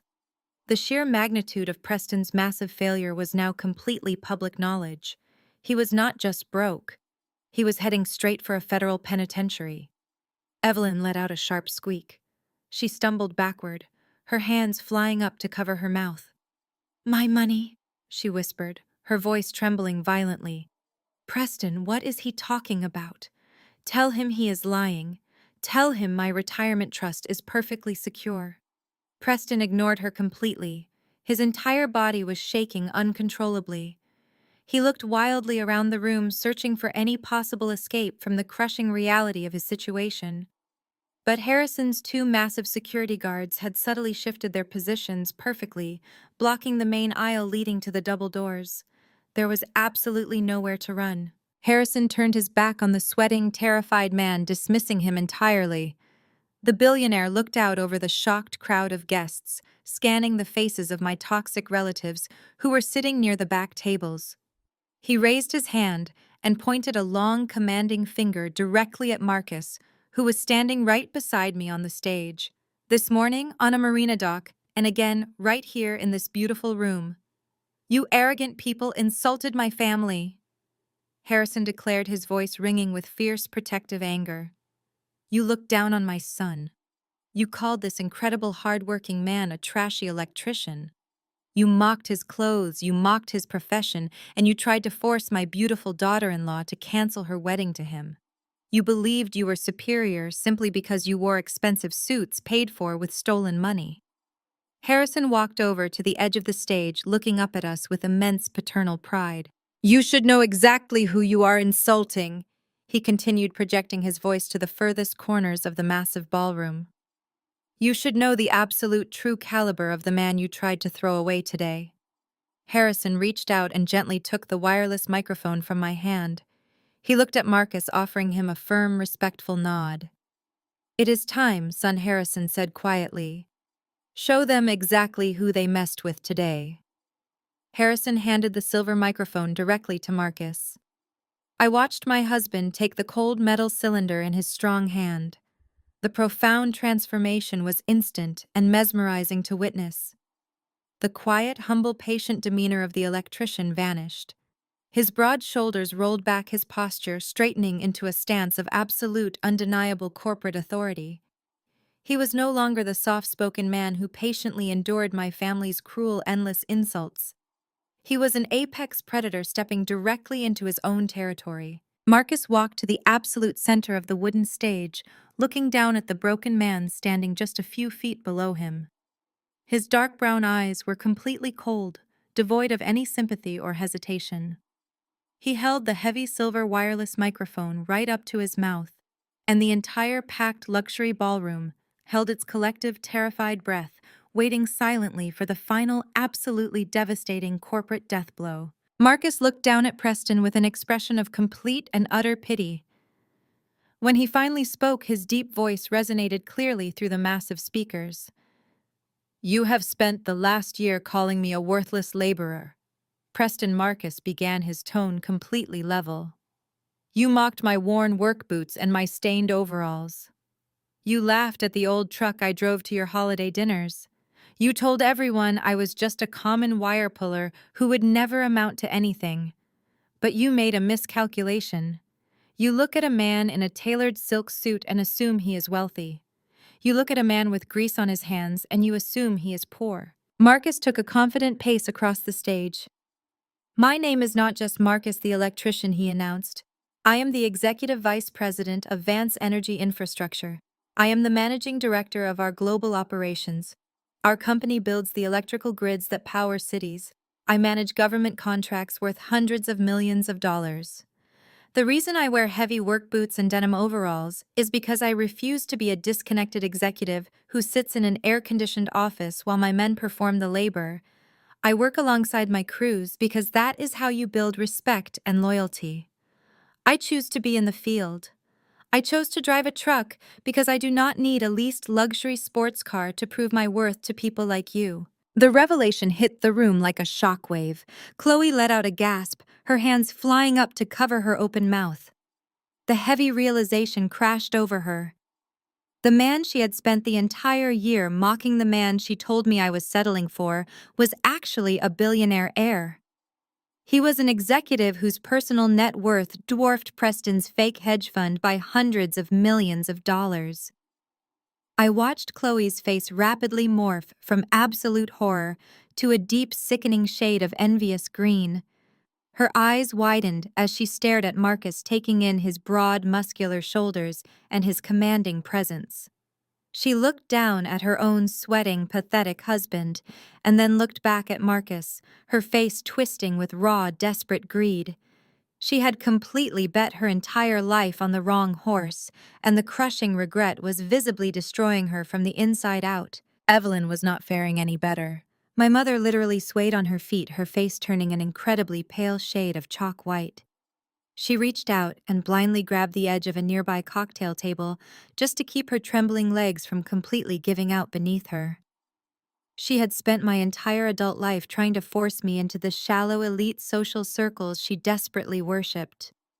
She had completely abandoned me on my wedding day because she firmly believed I was throwing away my future on a broke orphan. Now, she was staring directly at a man who could have bought her precious country club and bulldozed it just for fun. The crushing weight of her massive mistake pressed down on her heavy shoulders, causing her to physically shrink in front of the massive crowd. "Marcus, you have to understand," Chloe suddenly blurted out, taking a desperate step toward the edge of the stage. Her voice was shaking, laced with a pathetic, pleading tone. "We simply had no idea who you really were. If you had just told us about your actual position in the company, we would have treated you with the utmost respect. We would have welcomed you into the family with completely open arms. You know how protective we are of Charmaine. We just wanted to make sure she was financially secure. We are family, Marcus." Marcus stopped pacing and looked down at my sister with absolute freezing disgust. "That is exactly the problem, Chloe," he stated, his voice cutting through her pathetic lies like a sharp blade. "You only respect people based on the size of their bank accounts. You only offer kindness when you think you can extract wealth from someone. Charmaine loved me when she thought I made an hourly wage. She stood by my side and fiercely defended me against your cruel insults when she thought I had absolutely nothing to offer her but my heart. She is a woman of immense, incredible value. You and your mother are completely worthless." Chloe recoiled as if she had just been physically slapped across the face. She opened her mouth to argue, but no words came out. The complete public humiliation was absolutely suffocating.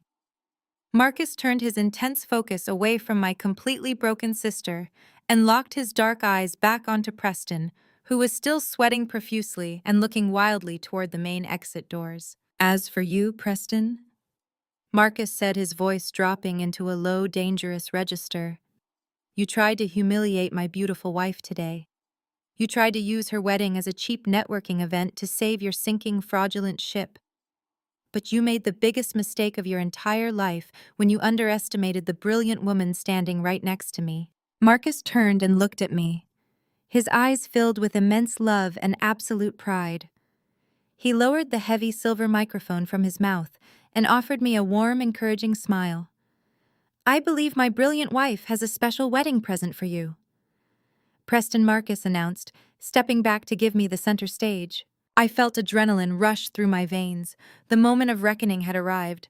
I walked confidently across the stage, leaving the sweetheart table behind.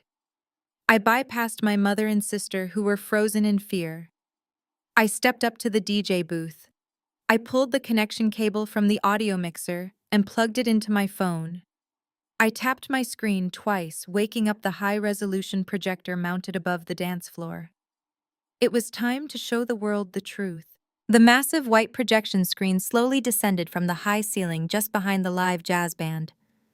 I tapped the screen of my phone and a bright, sharp square of light hit the large canvas. High-resolution images of the documents I had photographed in Preston's hotel suite that morning appeared clearly on the left side of the screen. I opened the heavy red folder Harrison had given me, taking out the official corporate audit and placing it carefully under the venue's high-definition document camera. The true financial records from Vanguard Trust appeared on the right side of the screen, perfectly side by side with Preston's fabricated lies. The entire ballroom was completely silent. Hundreds of guests, including highly successful businessmen and corporate executives, stared up at the massive bright display. You do not need an advanced degree in finance to understand what a page full of red ink actually means. I raised the silver wireless microphone to my mouth. I did not speak like an angry sister or a betrayed daughter. I spoke with the cold, precise clinical authority of a senior financial auditor. "This is the Miller Vanguard Fund," I announced, my voice echoing cleanly across the quiet room. On the left side of the screen, you will see the glossy quarterly portfolio that Preston handed out to his elite investors just last week. It shows a highly impressive 14% annual growth rate. It shows massive cash reserves and safely diversified assets. It is also a complete and total work of fiction. Preston let out a pathetic whimpering sound from the floor. But Harrison's two massive security guards immediately stepped closer, forcing him to stay absolutely quiet. On the right side of the screen, I continued tapping a button on my phone to highlight a specific row of numbers in bright yellow. You will see the actual internal audit conducted by the Vanguard Trust acquisition team early this morning. Let us walk through the reality line by line. Preston claimed to his investors that he had $80 million in actively managed assets. The true official audit reveals he has less than $400,000 in actual liquid capital remaining. His real growth rate over the last 4 quarters is negative 22%. A loud wave of shocked, angry whispers rolled through the formally dressed crowd. Several corporate lawyers in the audience shook their heads in absolute disbelief. I swiped to the next slide, completely dismantling his entire professional facade step by step. Preston is not a financial genius, I explained, keeping my tone perfectly even and completely devoid of emotion. He is running a textbook classic Ponzi scheme. When the global market turned heavily against his aggressive bets last year, he panicked completely. Instead of legally reporting the massive losses to his clients, he simply created fake spreadsheets. When older nervous investors demanded their quarterly cash dividends, he paid them using the fresh capital he actively recruited from new, unsuspecting investors. He created a massive complex web of empty offshore shell companies. He labeled these transfers as high-yield technology investments on the fake reports, but they were actually just private bank accounts registered in his own personal name. I zoomed in on the projected document highlighting a massive itemized list of outrageous personal expenses. He used those fake shell companies to illegally extract exorbitant management fees from money that did not actually exist. That is exactly how he afforded his luxury lifestyle. The custom-tailored Italian suits, the expensive marina yacht rentals, the leased luxury sports cars, and the exclusive expensive country club memberships were all completely funded by stolen client money. He rapidly burned through his clients' cash to maintain the arrogant daily illusion of generational wealth, while his actual hedge fund was completely bleeding to death behind closed doors. Chloe was openly sobbing now. Her expensive heavy makeup was running down her face in dark, ugly streaks. She looked up at the giant projector screen, watching the detailed, itemized list of her own designer shopping sprees flash brightly before her eyes. The diamond earrings, the first-class vacation flights to Europe, the incredibly expensive leather handbags. Every single luxury item she had used to mock my simple, hard-working life was actually paid for with stolen money. She was not a wealthy, elite socialite. She was the unwitting, pathetic accessory to a massive federal financial crime. "You ruined everything," Chloe screamed at Preston, her voice cracking with absolute wild hysteria. "You told me we were rich. You told me I would never have to worry about money for the rest of my life." Preston did not even look at his crying wife. He was staring blindly up at the bright projector screen, his face completely devoid of any color. His shoulders were completely slumped in utter defeat. The numbers were entirely undeniable. The digital paper trail was absolutely flawless and permanently secured by Harrison's massive corporate team. There was no clever lie or arrogant excuse that could possibly save him now.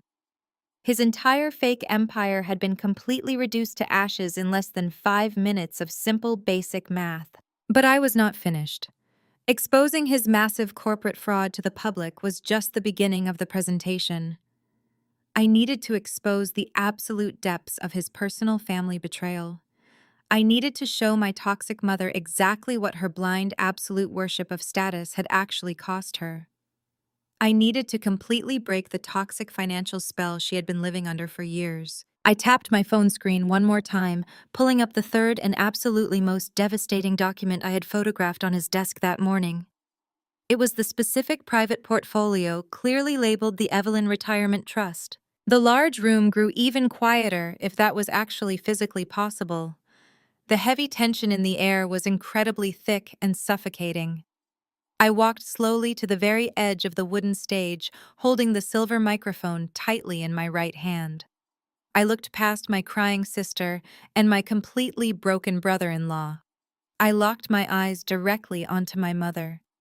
Evelyn was clutching her chest tightly, her breathing visibly shallow and rapid. She was staring up at me with wide, terrified eyes, pleading silently for me to stop this presentation. But I had absolutely no mercy left in my heart for her today. I raised my free hand and pointed my index finger right at her shaking figure. Preston didn't just lie to his clients, I said, my voice dropping into a low, incredibly dangerous register. Mom, look at screen 3. Evelyn slowly turned her terrified eyes toward the massive, bright projection screen. Her breathing was so ragged and shallow I could hear it clearly through the dead silence of the ballroom. I tapped the button on my phone one final time. The screen flashed brightly and displayed the exact transaction history of her highly secure retirement trust. The numbers were massive, and they were entirely colored in bright, glaring red. I did not soften my voice or offer her any comfort. I wanted her to feel the absolute full weight of her terrible decisions right here in front of all these important witnesses. You spent my entire life telling me I was a massive financial burden, Mother, I said, my voice echoing loudly across the massive room. You told me I was completely worthless because I chose to work a normal corporate job instead of chasing elite status and marrying into old money. You literally sold my grandmother's house, which was the only real inheritance I ever had, just to fund Chloe's lavish lifestyle and secure her marriage to this incredible financial genius. You worshipped Preston blindly because he promised you endless luxury and exclusive country club memberships. You treated him like a king while you treated me like absolute dirt. Now let us look at what your golden child son-in-law actually did with all your blind, unwavering faith.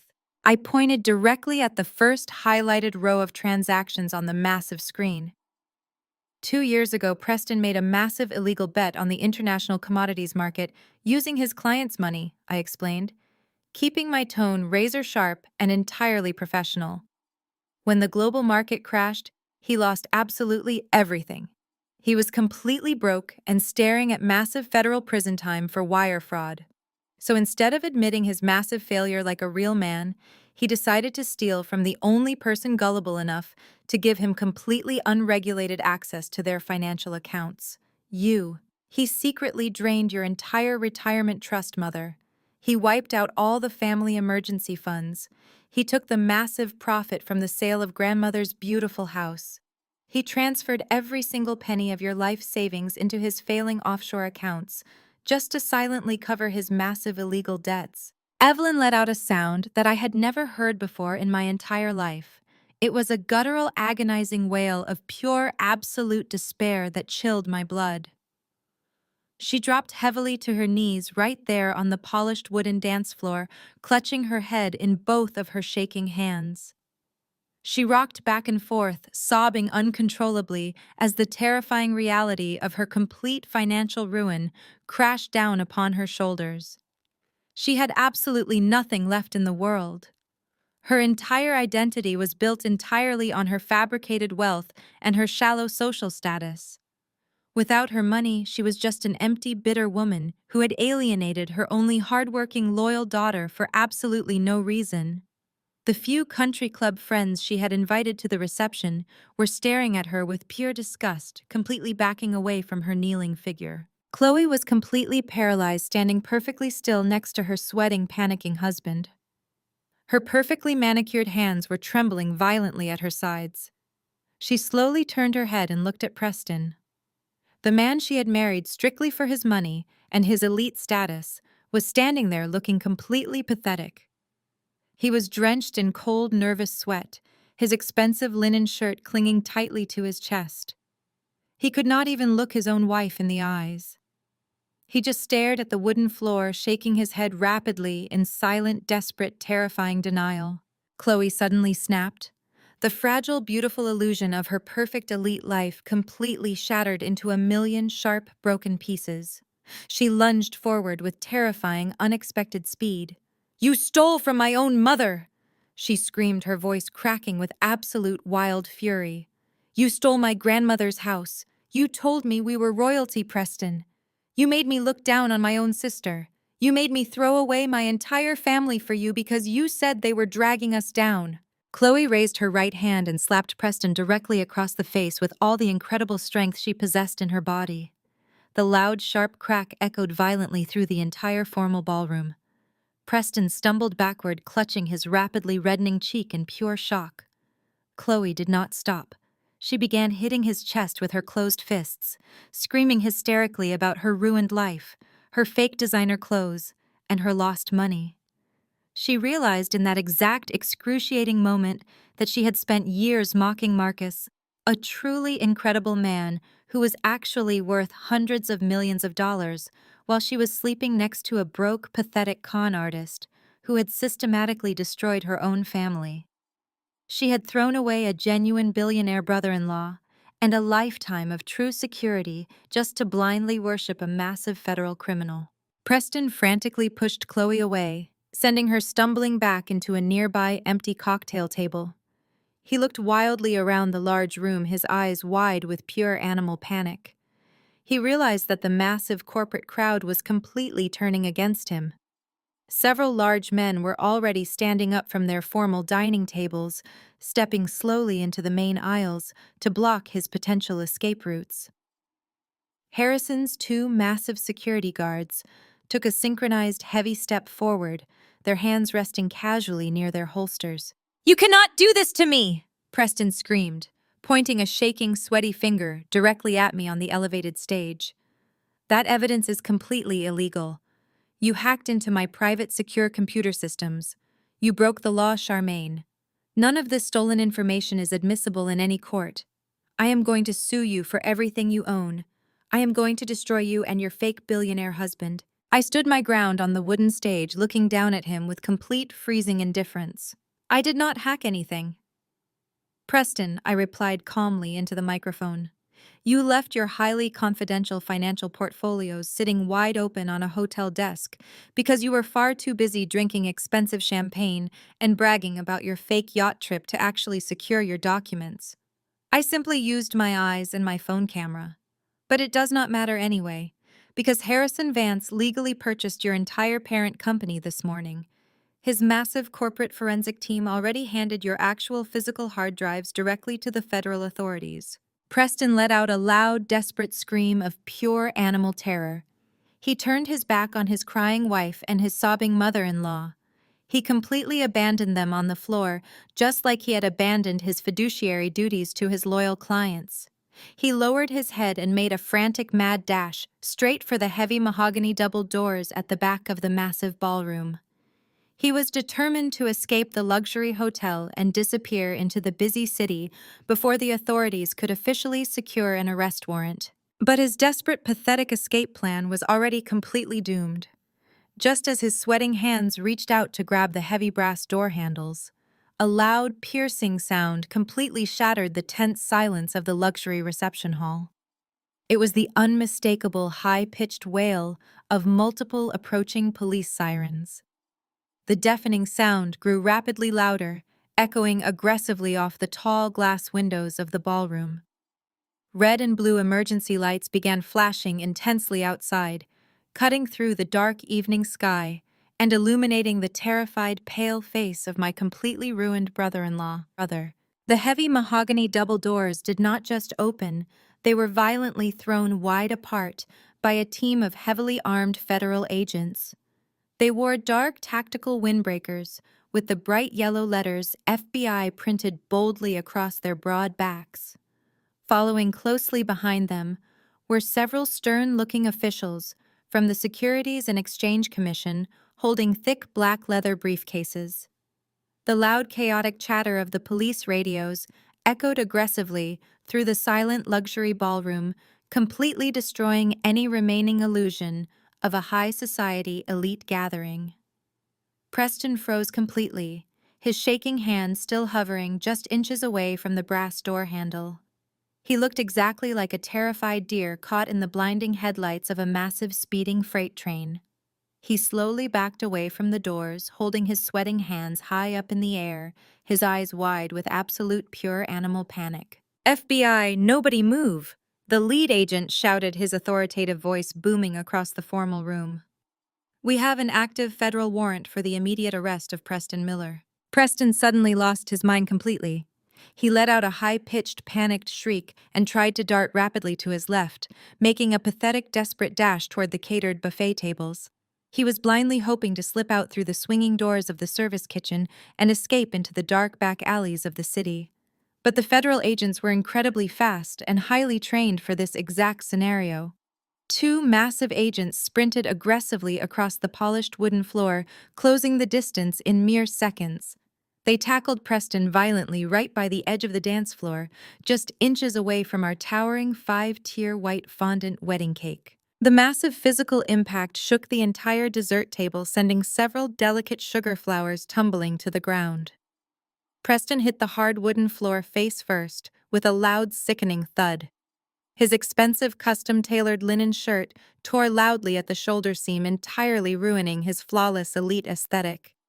The agents instantly pinned him down, pressing a heavy knee firmly between his shoulder blades. They pulled his arms forcefully behind his back, securing his wrists tightly with heavy, cold metal handcuffs. The sharp clicking sound of the locking mechanism echoed through the dead silent room, finalizing his complete, absolute downfall. Preston began sobbing uncontrollably, thrashing his legs around on the floor like a massive, overgrown toddler throwing a wild temper tantrum. "Please, you do not understand," he screamed, his voice cracking wildly. "I have money. I have powerful connections. You cannot do this to me. I am a respected fund manager." His arrogant white privilege, his smug corporate persona, and his massive inflated ego were entirely stripped away from him in a single violent instant. He was no longer the untouchable, wealthy, elite hedge fund director who looked down on hardworking blue-collar workers.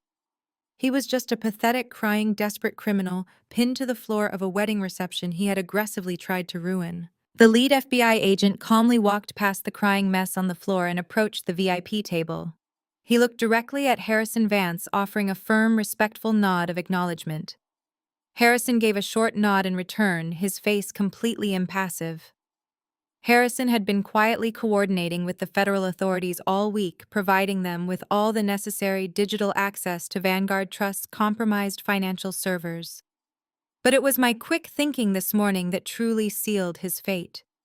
My high-resolution photos from the hotel suite, the undeniable visual proof of his active offshore transfers, provided the final absolute nail in his legal coffin. Those photos gave a federal judge exactly what they needed to issue the emergency arrest warrant tonight, preventing Preston from legally fleeing the country with my mother's stolen retirement money. "Get him up the lead," agent ordered, gesturing toward the struggling man on the floor. The two agents hoisted Preston roughly to his feet, holding him tightly by his upper arms. He was a complete, absolute mess. He was crying hysterically, his face bright red and covered in dust from the polished floor. He looked wildly around the formal ballroom, searching desperately for a friendly, supportive face.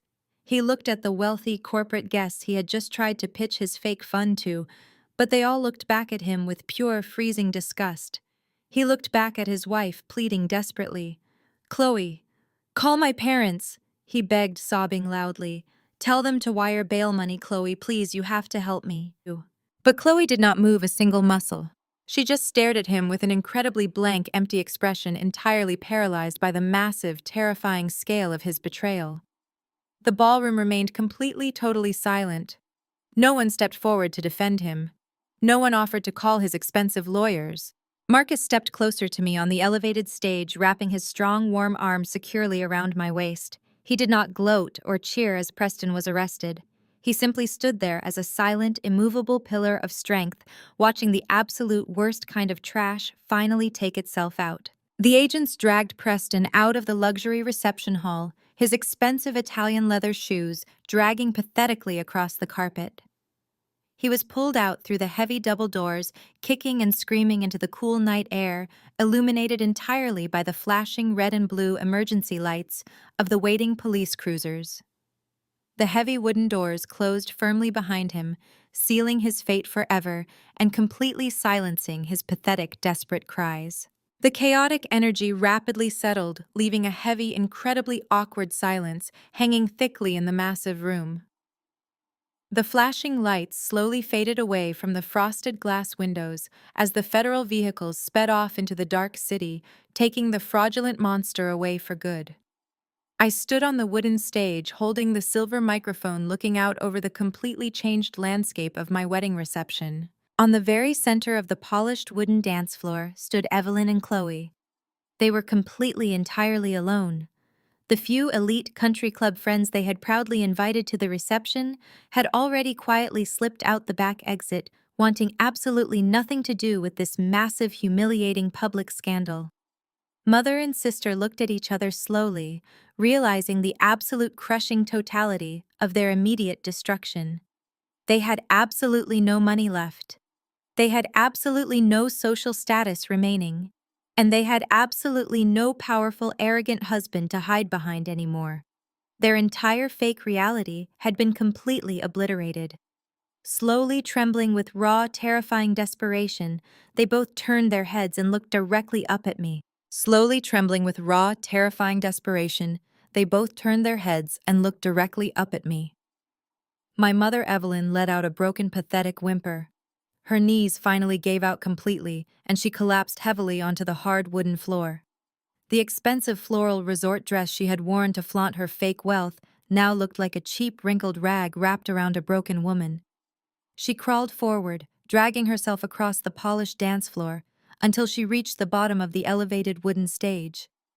She reached up with shaking hands, desperately trying to grab the hem of my white silk wedding gown. I took a deliberate step backward, pulling the pure white fabric completely out of her toxic reach. "Charmaine, please."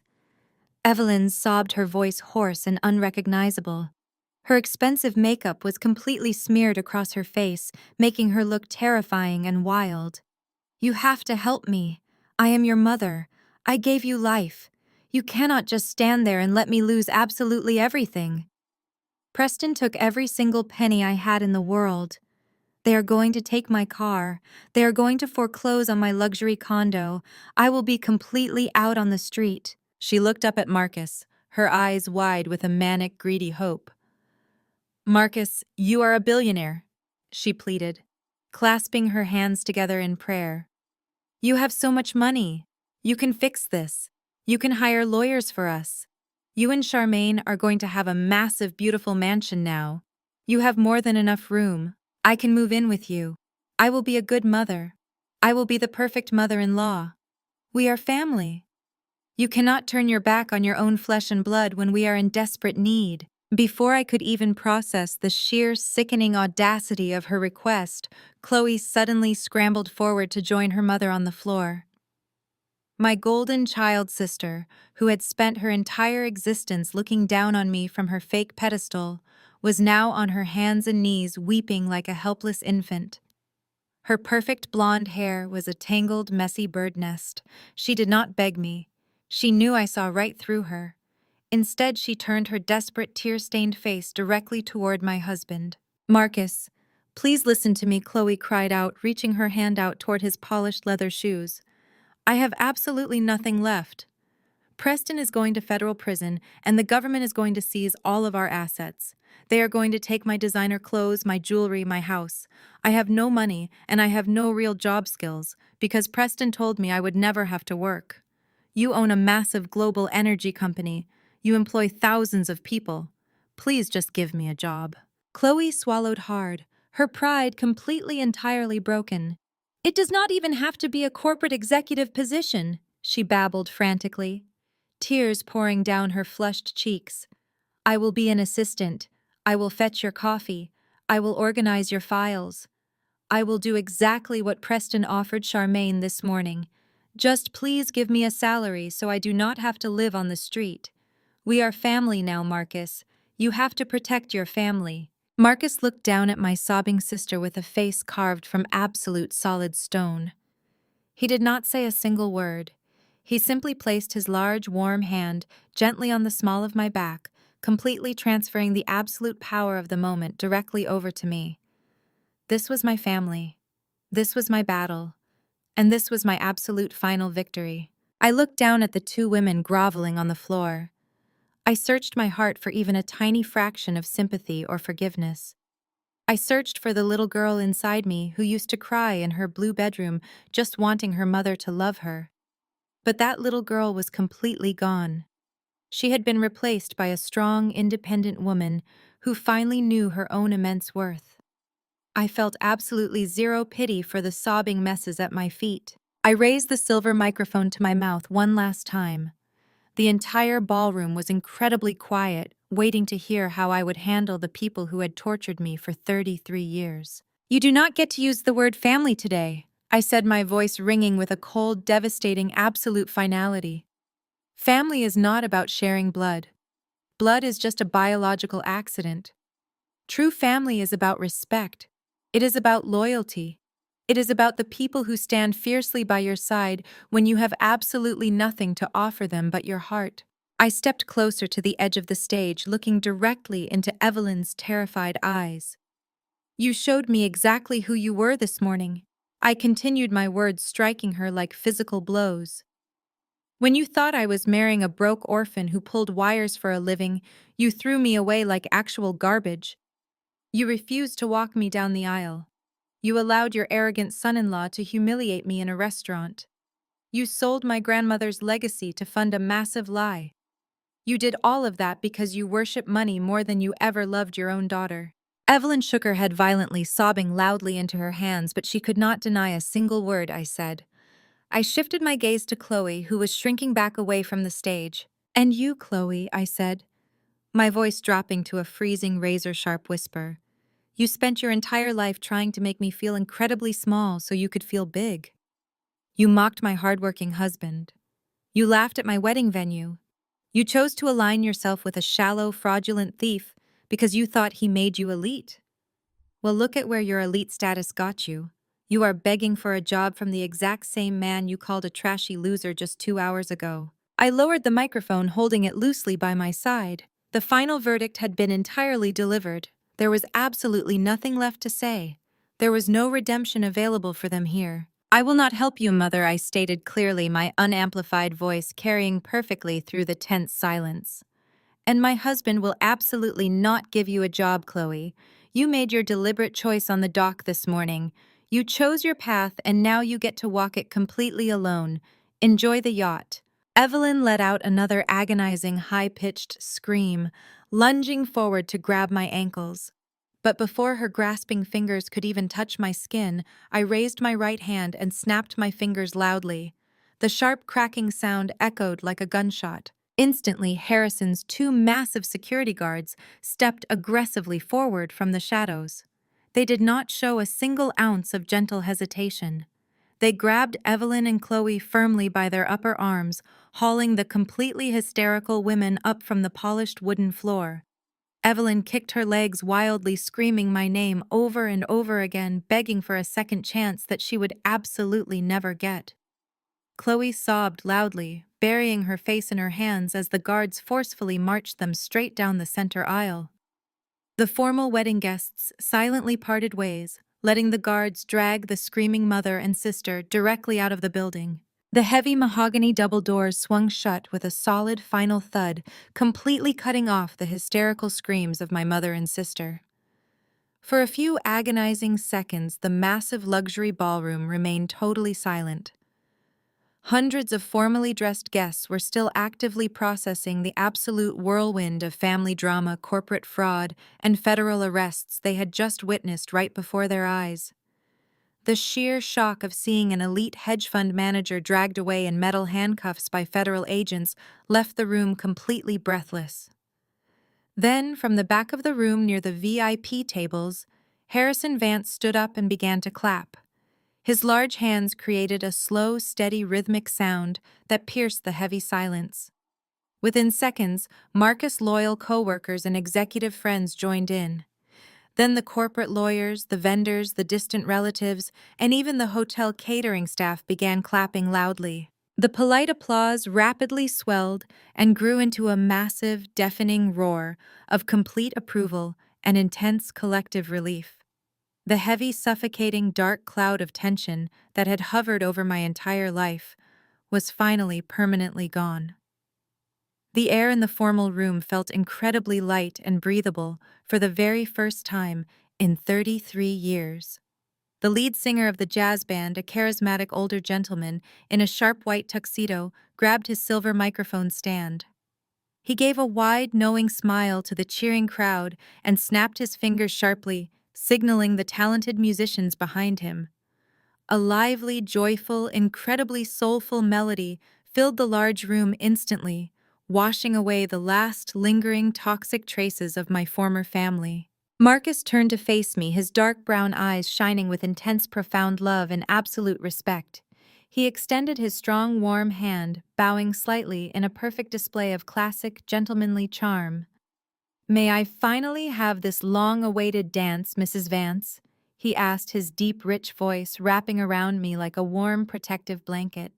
I placed my trembling hand firmly in his, feeling a massive, genuine smile spread across my entire face. "Yes, you absolutely may," I replied. He gently led me away from the stage and into the exact center of the polished wooden dance floor. We stood in the very spot where my mother had just crawled and begged, but I did not feel any residual sadness or guilt. As Marcus pulled my body close and we began to sway smoothly to the beautiful, upbeat music, I felt an overwhelming, powerful sense of pure, absolute freedom. For my entire life, I had tried so desperately hard to earn the love and approval of people who were fundamentally incapable of giving it. I had foolishly let their constant, cruel criticisms shape my own self-worth. I had believed I was a massive disappointment simply because I refused to blindly worship money and elite social status the way they did. But as I rested my head against Marcus' broad, muscular chest, listening to his steady, strong heartbeat, I finally understood the absolute truth. You cannot force a toxic, dying tree to bear healthy, beautiful fruit. Sometimes you have to take a heavy, sharp axe and completely chop off the dead, rotting branches so the rest of the tree can finally catch the bright sunlight and bloom. By cutting my mother and sister completely out of my life without any hesitation, I had not lost a family today. I had finally made enough permanent space in my heart to build a real one. We danced gracefully, surrounded by the cheering, joyful crowd, completely lost in our own perfect, secure world. Harrison stood near the edge of the floor, raising his crystal glass of expensive scotch in a silent, immensely proud toast to our beautiful new beginning. That incredible, unforgettable night was the absolute turning point of my entire existence. The immediate aftermath of the wedding was exactly as brutal for them as I had calmly predicted. Preston was completely denied bail due to his massive flight risk and the overwhelming mountain of digital evidence. He is currently sitting in a cold federal penitentiary, awaiting a very lengthy public trial that will undoubtedly end in decades of hard prison time. The government officially seized all of his assets, including Chloe's massive diamond rings, her extensive designer wardrobe, and their sprawling luxury estate. My mother lost her heavily mortgaged luxury condo and was forced to hastily move into a tiny rented apartment on the far outskirts of the city. Chloe actually had to get a minimum wage retail job just to survive. They tried to contact me a few times, leaving desperate crying voicemails from unknown numbers begging for financial assistance and claiming they had changed. I simply blocked the numbers, changed my phone, and moved forward with my beautiful new life without looking back. I now work as the lead internal auditor for Vance Energy Infrastructure, standing proudly beside my incredible husband as we actively build our massive empire together. We are currently expecting our first child next spring, and I know with absolute certainty that this baby will grow up surrounded by pure, unconditional love and fierce, loyal protection. Looking back on the long, painful, chaotic journey that led me to that church altar, I realize a very powerful, undeniable truth. People will constantly tell you that family is absolutely everything, and that you must always forgive toxic, abusive relatives simply because you share the exact same blood. But that is a dangerous, manipulative lie designed solely to keep you trapped in a miserable cycle of endless abuse. You owe absolutely nothing to selfish people who treat you like a disposable stepping stone. You owe everything to yourself and to your own hard-earned peace of mind. Sometimes the trash takes itself out, and sometimes you just have to hand the FBI the garbage bag. Thank you so much for listening to my complete story today. If you have ever experienced the deep silent pain of family betrayal, or if you have ever had to boldly cut off toxic manipulative relatives to protect your own mental health and future, I want you to know that you are not alone, and you are entirely justified in your actions. Please take a quick moment right now to hit the like button and actively subscribe to this channel for more true stories of absolute triumph and sweet personal vindication. I would absolutely love to read your own incredible, inspiring stories in the comments section down below. Tell me exactly how you successfully stood up to the toxic, arrogant people in your life and how you finally broke free from their heavy emotional chains. Your powerful, brave story might be exactly what someone else desperately needs to read right now to find their own hidden strength. Stay incredibly strong. Stay absolutely uncompromising in your personal boundaries, and never let anyone make you feel guilty for demanding the basic human respect you rightfully deserve. See you in the very next video. Society often pushes the narrative that family is everything, and that we must endlessly forgive those who share our DNA simply because of a biological connection. However, the most profound lesson we can draw from this story is that blood relations do not ever excuse toxic, manipulative, or conditional love. For decades, the protagonist sought validation from a mother and sister who measured her human worth entirely by her financial status and her obedience to their shallow elite standards. Their ultimate betrayal on her wedding day highlights a painful but necessary truth, which is that sometimes the people who are supposed to protect and nurture you are the ones causing the most profound emotional harm. The true turning point of this narrative is not merely the dramatic public exposure of the brother-in-law's massive financial fraud. The real victory is the bride's empowering decision to finally stop participating in her family's toxic cycle. By bravely walking down the church aisle alone and later refusing to rescue her abusers from the harsh consequences of their own arrogant greed, she completely reclaims her agency. She teaches us that walking away from familial toxicity is not an act of cruelty or selfishness, but a vital, necessary act of self-preservation.